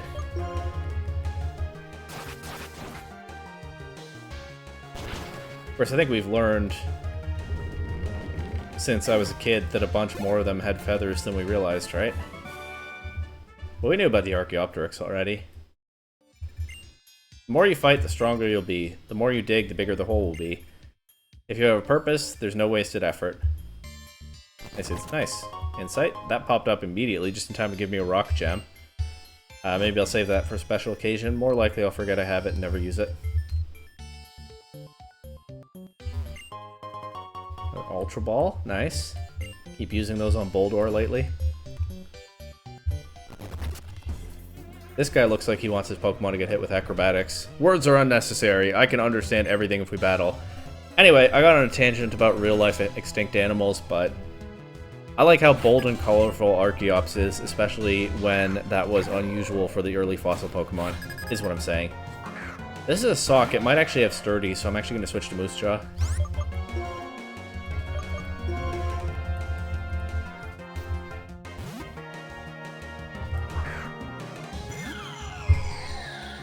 Look at how strong this team has gotten. I guess it helps when I'm not following Nuzlocke rules anymore, but whatever. This was never an actual challenge run. There's so many awesome and powerful, and I would say that Gen 5 is overrepresented among my least favorite Pokemon designs. There are quite a few that I'm not very fond of here. But look at how many awesome and powerful and well-designed Gen 5 Pokemon I am finding to use. And there are plenty more.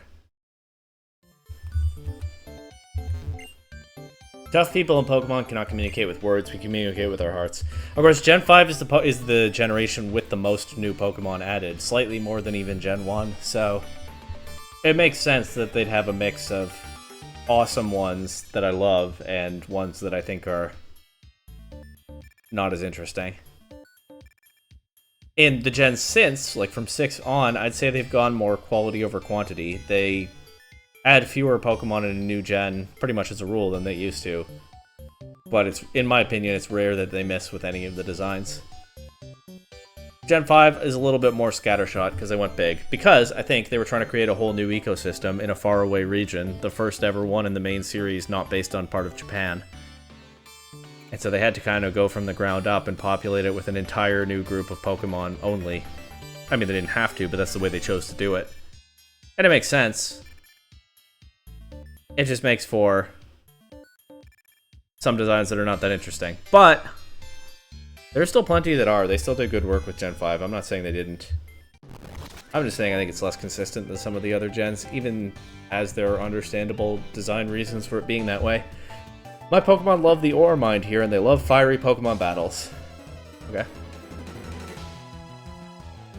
Were you mining ore just now? Is that why you were in a dirt pile or whatever that was? This is an acrobatics target for sure.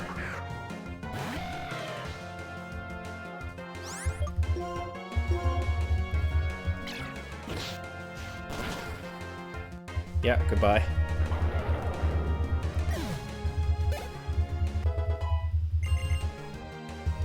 This is not an acrobatics target, I think. Oh well. Poor Toronto here is also not taking those rock slides super well lately. Power Gem shouldn't hit terribly hard, though. Superior has reasonable bulk for this early a generation, but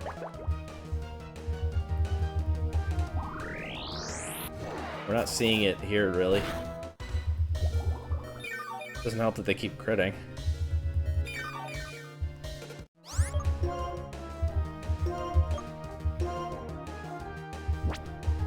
I wonder what nature Toronto has.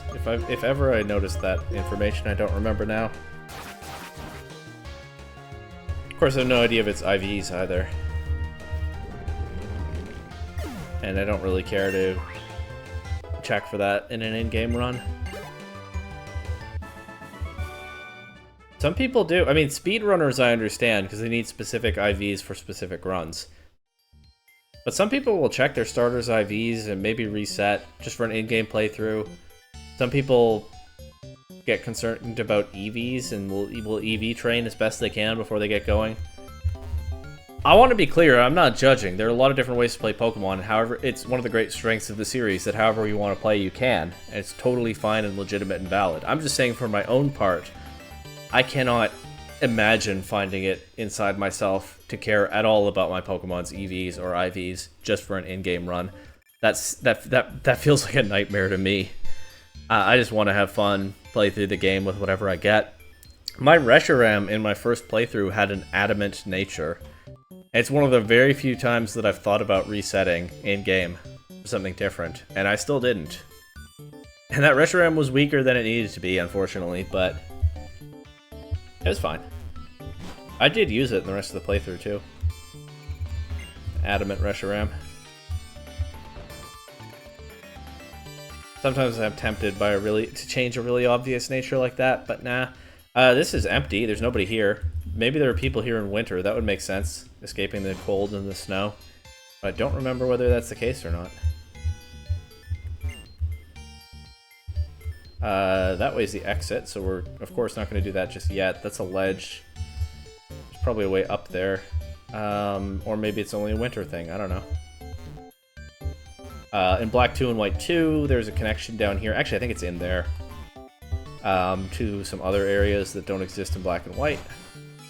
A lot of the region is connected underground in Black 2 and White 2, which makes sense in universe because Clay has been digging a lot. Hasn't gotten quite as far in this game. But now we're deep in the depths of Twist Mountain. I think this guy can give me earlier gen fossils in the post-game.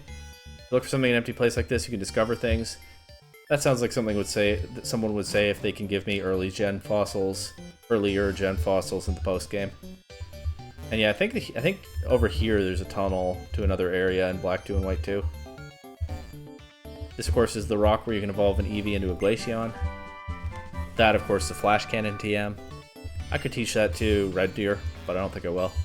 I think Red Deer actually does have Cobalion as a species does have equal base attack and special attack, but again, probably gonna get Swords Dance at some point. Toronto has a Brave Nature. That's what? Plus attack? Oh, it does show in this game. Plus attack minus speed. But you can see that speed is still its highest stat because it's superior. But okay, that's good for Leaf Blade. Don't love lowering the highest stat, but it shouldn't matter too much in game. Red Deer also has a speed lowering nature. Sassy. But yeah, the attack and special attack stats are exactly equal. At least at current level. But again, I think Swords Dance is coming at some point. I'm down to stick with physical attacks. Also, it's a Cobalion. It just feels... I could actually drop Helping Hand for Flash Cannon just so I have a special attacking option. You know what? I'll probably delete it for Swords Dance when the time comes, but I actually do think I'm down to drop Helping Hand for Flash Cannon. I might as well. I'm never using Helping Hand in this playthrough. Especially not on my current strongest Pokemon, which is almost certainly better off just attacking in a double battle anyway. So you know what? I did find a use for the Flash Cannon TM, but it's probably temporary. Now, doesn't look like there's much more to see here, so let's head toward the exit. Now look who it is. Of course, let's go this way first. Funny, I hadn't seen them in a little while, and then Clay mentioned them, and they just all of a sudden show up again. Funny how that works in this work of fiction here. And yeah, this is the path in winter. You can see this leads me to a dead end right now. But this is where the snow gets you to. So the winter version of the exit goes this way. And of course it ends up in the same place, because we gotta get out to Icirrus City. Huh, pretty strong. Okay, I guess Charon just battled this guy. But you're only strong because you trainers are controlling Pokemon. So if you want to set Pokemon free, if that's what you want, you should start with your own. But taking people's Pokemon by force is not right. That is not real strength. Here's another grunt. I don't think we fight them here. Hey, there you are. We found that thing we were looking for. We should head for the tower now. Get this! Team Plasma has obtained the power to change the world and end people's control over Pokemon. That's right, we must use force in order to right the wrongs of the world. Now let's gather around our king, our Lord N. Alright, classic. They found that thing they were looking for. It's not quite... You know those Magma or Aqua goons in the Hoenn games who are like... One of them says, our boss isn't here, he went to Slateport City. Why did he do that? Haha, I'll never tell you. And the other one is like, our boss isn't here, he went to steal a submarine. Where is he doing that? Haha, I'll never tell you. And they're right next to each other. All-time moment in Pokemon for sure, very funny. We're not at that level here, but we found the thing, let's go to the tower. Oh, gee, I wonder what's about to happen. Those guys, I don't know what they found, but they go the extra mile to gain power and cause trouble. What a bothersome bunch. Black, I'm going to stay here for a while. I want to think a little bit about what the champion asked me. What do I want to do with my power after I get strong? And why do I want to be strong in the first place? Alright, I'm gonna be honest, for a second just now, that looks like it came out, that felt like it came out of left field. But of course, we just had that second conversation with Alder right before we went into Twist Mountain, right? So they met, Charon met Alder the first time and kind of brushed him off. Fair enough, understandable. Sometimes people ask questions or make suggestions about decisions I'm making in life that don't match with what I already think, and I brush them off at first, but then later I reconsider. So it takes a second conversation with Alder to start to break through. I think that's very human, very realistic. What I'm saying is, this felt like it kind of came out of left field because it's been so long since then. But of course, that's because I went all over the region doing a whole bunch of other things before I actually entered Twist Mountain, but right after that interaction at the entrance. If, as I think many players probably do, I had just gone straight into Twist Mountain, then it would have been a pretty smooth transition from that conversation to Charon thinking things over now.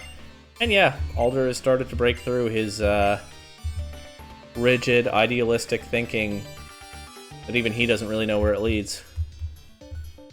So we'll see some development from him soon, I'm sure. But now, Icirrus City. Oh, and Cedric Juniper. Hello, Black. How is Archeops? Ah, this Archeops has really taken a shine to you. The Pokédex is important, but time spent having fun together is also important. Say, I just had a thought. Have you heard of Dragon Spiral Tower? Let's say I haven't. I'm not surprised you haven't heard of it. Okay, give this story a listen. Dragon Spiral Tower is said to be the Unova region's oldest building. Stories say it's the place where legendary Pokemon came to life, or where they remain in deep slumber. I know it's just past Icirrus City, but that's all I know about it. That's all anyone knows, because no one has ever been inside. Ever? Wow. My daughter has wanted to investigate that tower for a long time. Wait, there's something I don't know? That kind of feeling is pure adventure. And I'm not too old for some adventures. Anyway, go have a look at Dragon Spiral Tower. Or did he say, I'll go have a look at Dragon Spiral Tower? I think that's what he said. Catch you later. My bad if I misread something sometimes. And here's Icirrus City. Sky glittering with flowers of snow. You wouldn't know at this time of year, but of course this is another area. That pond is flickering when I run near it. This is another area that is very different in winter compared to all of the other seasons. And I think it's a nice touch. Different parts of Icirrus City become accessible in different seasons. I criticized Twist Mountain slightly in that I really love the aesthetic of the seasonal change there, but I do find it a little bit more boring to traverse in winter because it's kind of just a massive shortcut. It makes sense. It's just not super interesting to me. Icirrus City, I think, does a little bit better. There's an item that I think I can only reach if I climb snow to get to it. I think there's a house that way too. But on the other hand, if you come here in winter, which I believe I did in my first playthrough, you're not going to get a wild encounter from this pond. You get a Stunfisk. Stunfisk is such a cool Gen 5 Pokemon. That sounds like I'm goofing, but I'm not. I actually really like Stunfisk. I have said sometimes that I enjoy weird Pokemon designs. Gen 5 has some awesome ones in like Sigilyph, Cryogonal, and Stunfisk. Let's see if I get one. Alright, well, it's not a Stunfisk, but what can you do?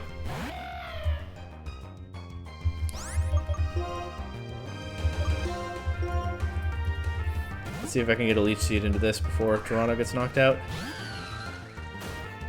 And of course, this is the Icirrus City encounter. After that, it'll be time to explore. Wait, there's grass in Icirrus City too, right? I think that's where you catch Mienfoo. So I could have done that, but I would have rather gotten a Stunfisk. Honestly, I'm not even sure you can get Stunfisk in fall. It might be like spring only or spring and summer or something. I do not remember. But anyway, this is the encounter.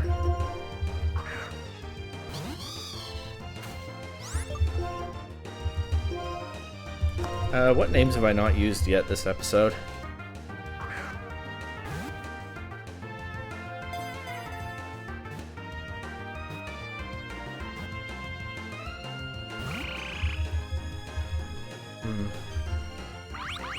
Let's well look at that while I'm just chucking balls.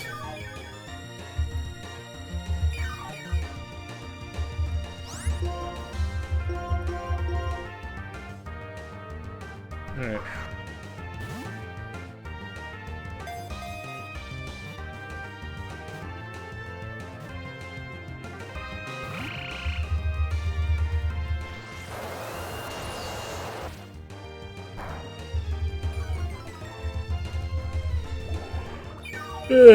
Not exactly riveting gameplay while the Leech Seed wears it down, but I mean, this is how I very often catch Pokemon in-game when I have the tools available. Of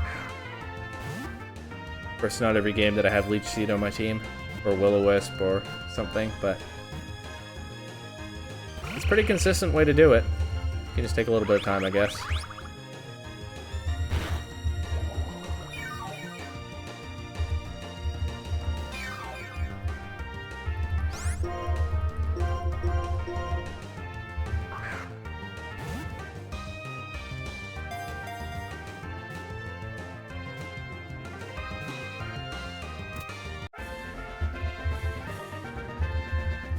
There's a Palpitoad. Don't think I'm dropping, I don't think I'm swapping my water type to that. When they vibrate the bumps on their heads, they can make waves in water or earthquake-like vibrations on land. I don't dislike Palpitoad or anything, it's just not of much interest to me. And I'm going to name it for a place that I don't really know anything about.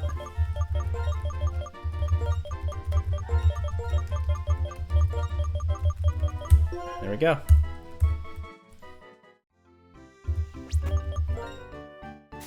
Do an unusual move here and use a repel in a city because I'm just in the middle of this pond. This, I believe, becomes an ice puzzle in winter. Or at least you can slide around on the ice. They got windmills here. They got windmills in this game. They got a bridge to nowhere in this game. Don't know what that's about. Yeah, I think you can only access that house in winter, and it is worth accessing. There's a nice little Easter egg in there. This is going to lead me out of the city, which is not what I want right now. That is the way to continue to the next area. There's probably an item here. Oh, I found one.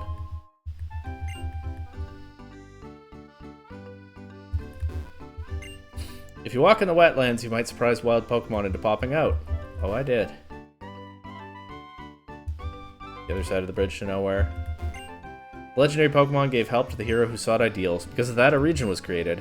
Then, when its physical form was lost, the Pokemon became the Darkstone, waiting patiently for a new hero. I've heard that story since I was little. What was the first part of that? I just gave help to the hero who sought ideals. Well, anyone know any heroes who seek ideals? I feel like I might have run into someone who fits that description once or twice. Let me see, I could have gone up these steps from the beginning. The Pokemon Center's right here. Let's heal poor, repeatedly knocked out Toronto.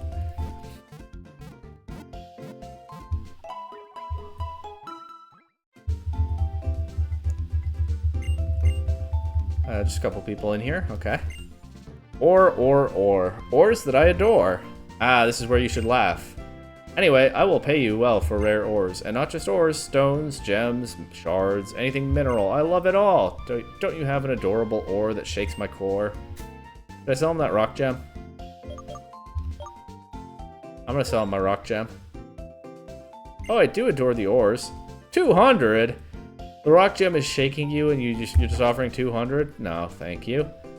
My core won't change. I hope you sell it to me someday. I declined to shake his core. Wasn't worth 200 money.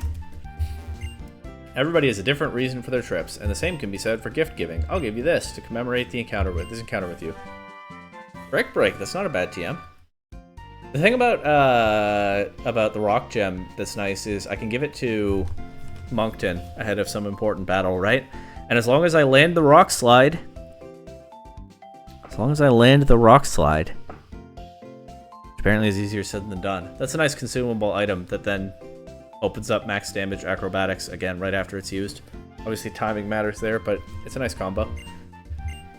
Move Brick Break can remove the protective effects of reflecting light screen. Tee-hee-hee, aren't you surprised? I may look like it, may not look like it, but this old lady used to be a battle girl. Okay. I thought she was asking if I was surprised by that mechanic. I certainly was not. Brick Break's a decent TM, but I don't think I want to teach it to anyone right now.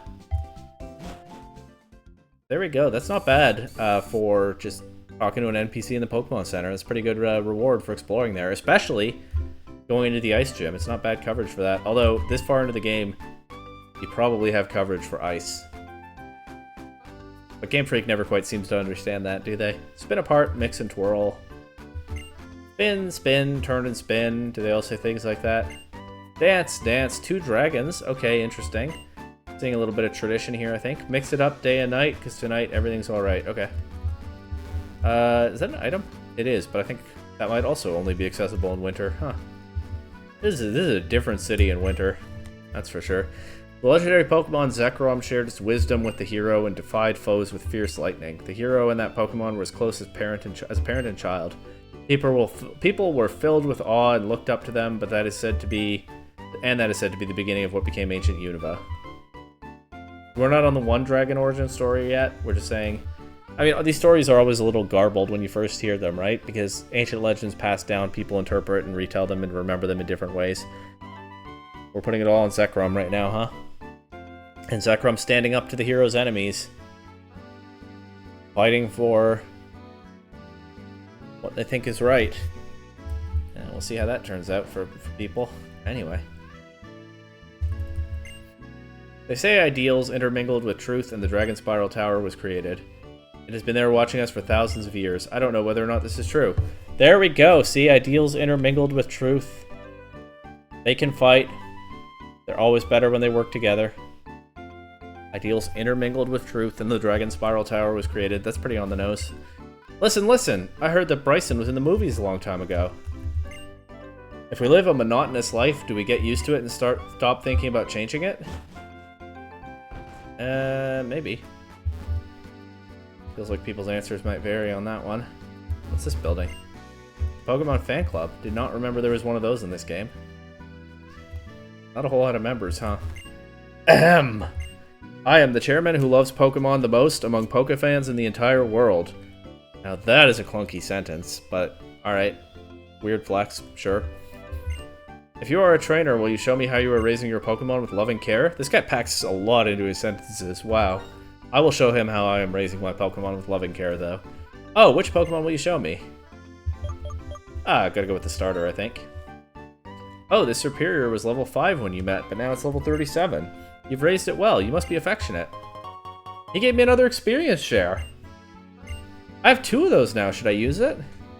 That is a token of gratitude for showing me your great love for your Pokemon. The thing is, if I use the other experience share, I'm really splitting experience a lot, aren't I? And I want to get a Crocodile. I still have 1 member of the team not fully evolved, so I'll just keep the 1 experience share on Crocorock for now. Welcome to the Pokemon Fan Club. Shall I check how friendly your Pokemon is toward you? Sure. Check Moncton. Moncton's been with me for a while now. Oh my, you're Archeops. It is quite friendly to you. You must be a kind person. Alright, let's try the starter now. See if I get anything for what's probably at the highest level of friendship. Super friendly to me. She's a bit jealous. I don't know what any of that means, but I'm sure it could be looked up. What exactly that means numbers-wise.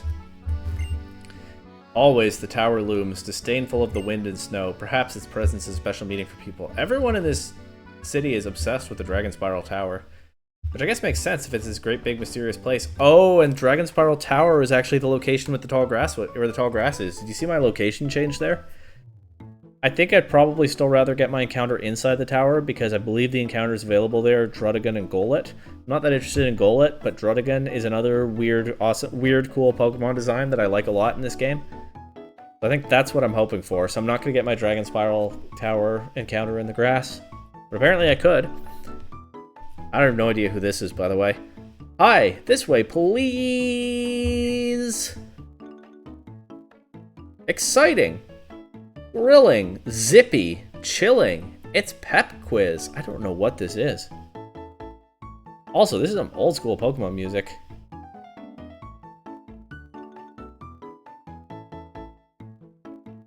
Anyway, I feel like I'm playing an older generation with this music. Today's challenger is this person. This guy's name is Aha. Hiya, welcome. Pep quiz starts now. Answer lots of quizzy questions and watch your brain get brainier. I don't know what is going on. Let's start with a question. This person's name is Ditch. Or is it Ditto? Ditto. And she says, good luck. We got Y, Aha, and Ditto. A question. Which base stat goes up when protein is used? Oh my, it's tremendously difficult. Can the challenger answer this? H-I-N-T, H-I-N-T. I don't need a... What do you think... Who... I play VGC. Who do you think you're dealing with here? Oh, the audience is asking for a hint. Okay, I'll give you a hint. Hint, it's not beauty. It's not the base stat of beauty. Alright, thank you very much, Y. Haha, this is a good hint. Challenger, please answer which base stat goes up when protein is used. Alright, it's this stuff. Where am I gonna find stats? Oh, there's a section called stats. It's mostly full of abilities. It's entirely full of abilities. There's no attack here. Abilities and types. But I've gone through all the A's a while ago, and there's no attack. I'm just scrolling down to see if there's anything down at the bottom or something. I don't think the section called stats has stats in it. They certainly fooled me with that. I got bamboozled. Maybe I need another hint.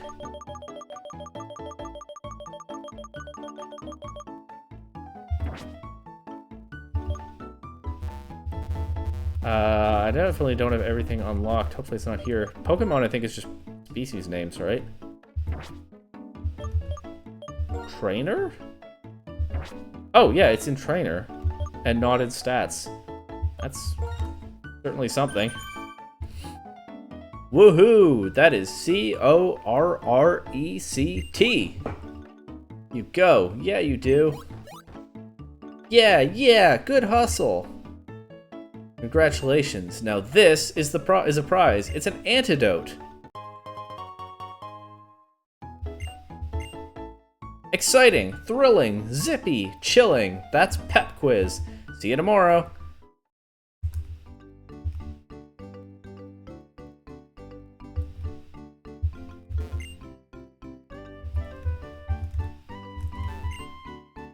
You don't say.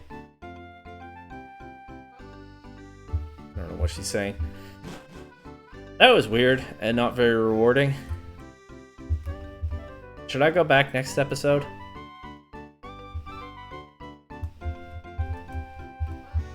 I don't know. Dragon Spiral Tower I think will be inaccessible, but let's see. A building serenely towering over everything is Dragon Spiral Tower. From far in the past, before Unova was founded, it still stands tall today. On the top floor, so it's been told, the legendary Pokemon is waiting for a person pursuing ideals to appear. Oh, I can surf here? I'm gonna use a Repel, because I don't want this to be my Dragon Spiral Tower encounter. Very questionable use of a Repel, but... And yeah, there's just no way into the tower. Guess we'll never see the inside of it. And that, of course, just leaves the gym. Only other spot left that I can go in Icirrus City at this time of year. Ice Mask.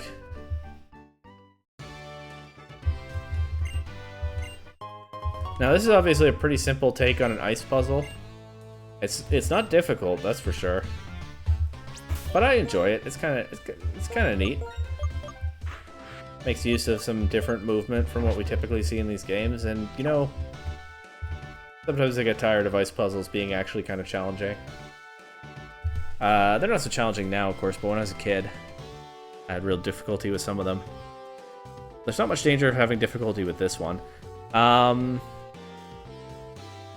don't know. An easy puzzle that's still aesthetically pleasing is not the worst thing. Anyway, it should be pretty easy to sweep through this whole gym, though. This is an ice gym with not a lot of Pokemon variety. I think they all just use... I think Bryson's team is vanillish, Cryogonal, Beartic, and all the gym trainers just also use Pokemon from those lines, which are all pure ice and not super strong. So, maybe a bit of an underwhelming gym overall, but... whatever, it's fine. Well, if you're feeling dizzy because of the gym machines, I will stand in your path. Of course, I can waste my PP because Cubfu gets Endure... Cubfu? No, that's a different Pokemon. Cubchoo gets Endure, I think. Which is why I'm not leading with Red Deer just yet. I'll use Moose Jaw to soften up the gym trainers and then probably sweep Bryson with Red Deer. No Endure so far. I think I'm remembering correctly that it can. We'll see. Here's another one.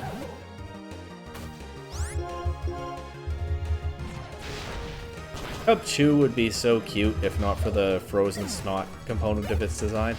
I'm sure some people like that, but it really sours me on an otherwise wonderful Pokemon design. I still like Cubchoo enough overall, but it would be adorable, but for that one thing that to me makes it very much not adorable. Oh well. Like I said, I'm sure that design quirk has fans, especially among the children who are the primary intended audience of this game. Oh dear me. Being fired into the air by cannons and spinning on the ice many times, it's difficult to get badges. Yeah, I do enjoy the aesthetic of this puzzle, but it's no Skyless Gym, that's for sure. It's hard to beat the cannons. Let me battle with you, okay? Yeah, that's what I'm here for, sort of. Really, I'm here to battle your boss, but I know this is part of the deal. Now, apparently these can take a Flame Burst. I think Cryogonal is pretty specially bulky, and Flame Burst is not that strong. Let's see how this one does.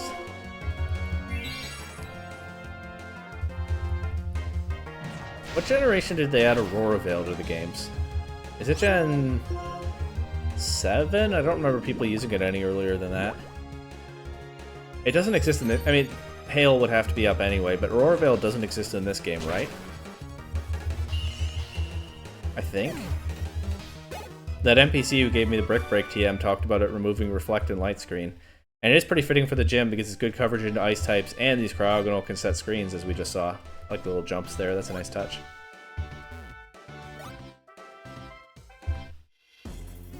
But, I don't think Aurora Veil exists yet. It would nicely fit this gym if it did, especially with that Easter egg Brick Break TM if you're someone going around talking to NPCs.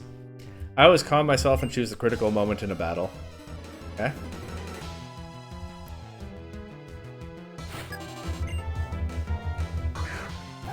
It just has a Cubchoo. Interesting touch, by the way, that this gym is so full of black belts and battle girls who specialize in ice types, when I believe Bryson's backstory is that he used to star in martial arts movies, right? Nice little bit of flavor there for the gym. A whole gym of martial artists who use ice types just like the gym leader. Being calm and having no emotion are different, Bryce rejoices quietly and he grows quietly in rage. Alright. That's a good vibe for an ice gym too. I think I actually did forget to talk to her after battle. Engage switch to start from the defined position. If you try the combination, someday you'll find the right one. Yeah, it's really not that hard, but okay, thanks.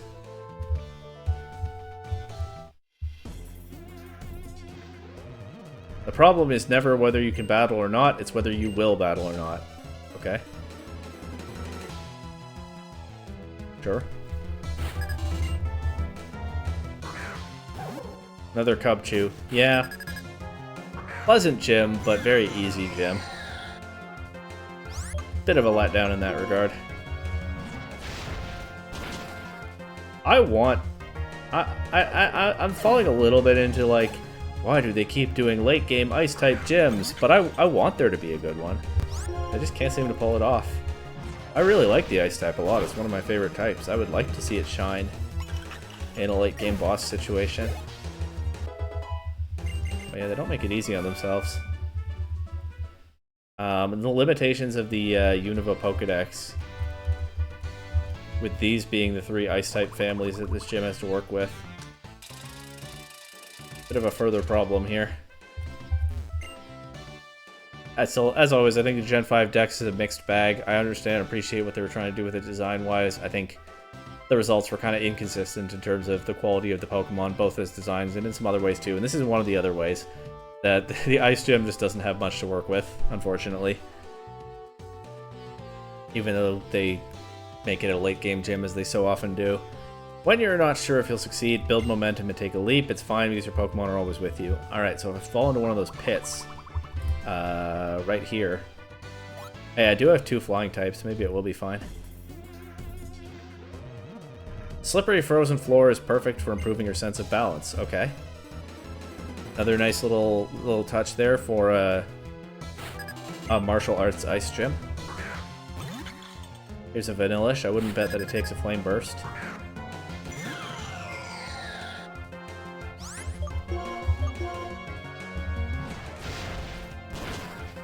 None of the Cubchoo have clicked Endure yet, so maybe I'm misremembering that. I know Swinub gets Endure, and that's the thing in, like, Price's gym, but I thought I remembered something from this gym.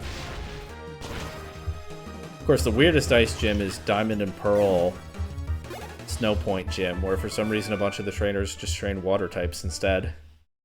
Don't know what the deal was with that. I guess, again, they didn't have a lot of ice types to work with, but...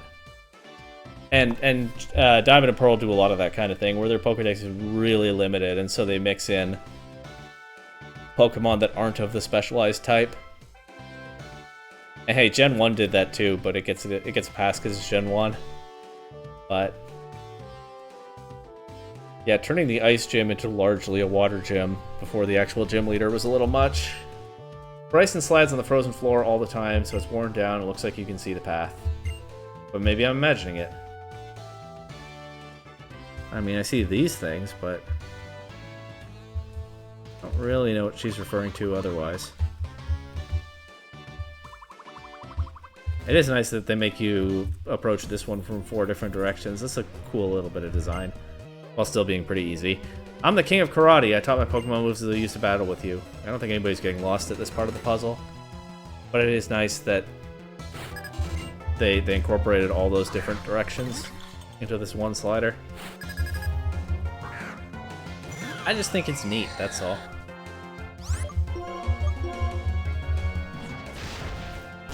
Quite possibly the easiest gym in the series, though. Gotta be a contender. This might be last Cubchoo of the run. Or of the... Oh, yeah, they do get Endure. I did remember correctly all this time.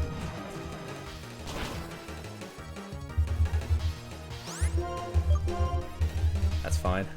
I've got 2 in a row. But it's not wasting a Flame Burst this time. Also, I don't think I need the Flame Burst anymore. Unless there's another gym trainer I haven't spotted yet.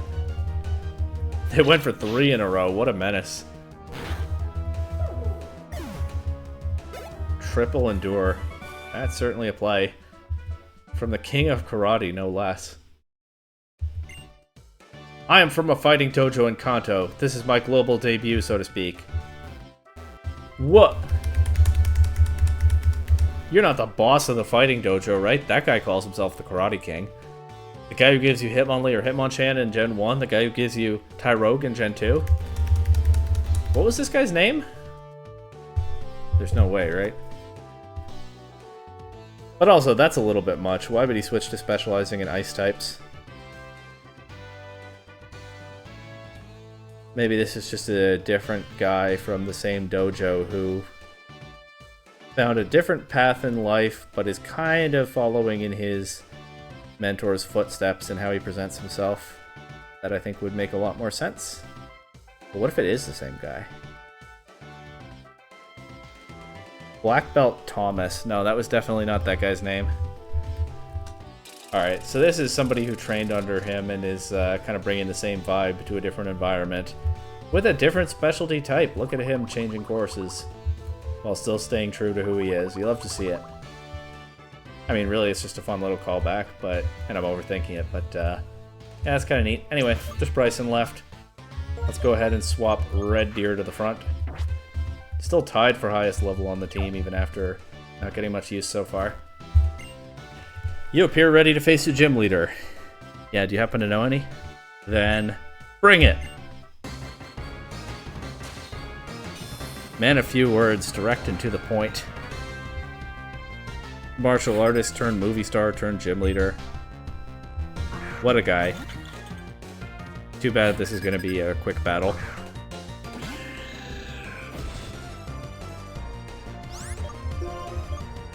Actually, can't remember which is... I think Sacred Sword is stronger than Iron Head, right? 80 and 90 respectively? Okay. Going off that assumption. Goodbye, Vanillish. He's going straight to the ace. He knows he's in danger.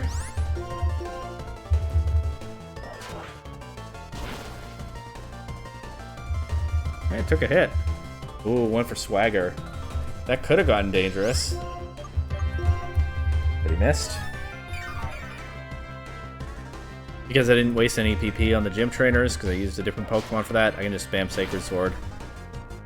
It's fine. I'm not in any danger of running out.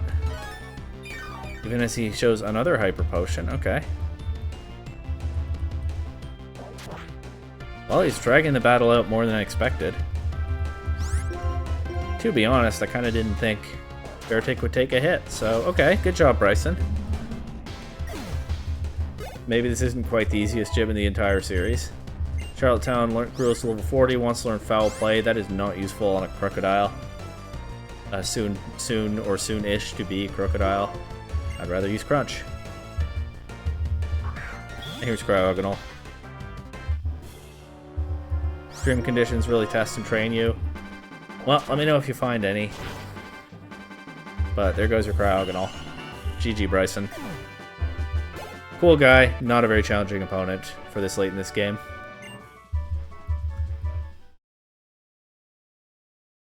Oh, and it's Crocodile time. Whole team fully evolved. Barring any changes. Nice. I don't think I need to be using the experience share at all anymore after this. But if I want to lead... I think I can still use it though. I'll just give it back to Steinbach, because Steinbach kind of falls behind otherwise. Or I can think about the next gym, but I mean, Red Deer is my best answer to the next gym as well, isn't it? Because of the steel typing. Anyway, there's a Crocodile. I don't know why it turns red when it's fully evolved, but helps it stand out from the rest of its own evolution line, I guess. In honor of your stout heart, I will give you this. Also, hey, maybe Crocodile is just so powerful it doesn't need camouflage anymore in the desert. That's a neat thought. In honor of your stout heart, I will give you this. It's a badge. Only one more to get.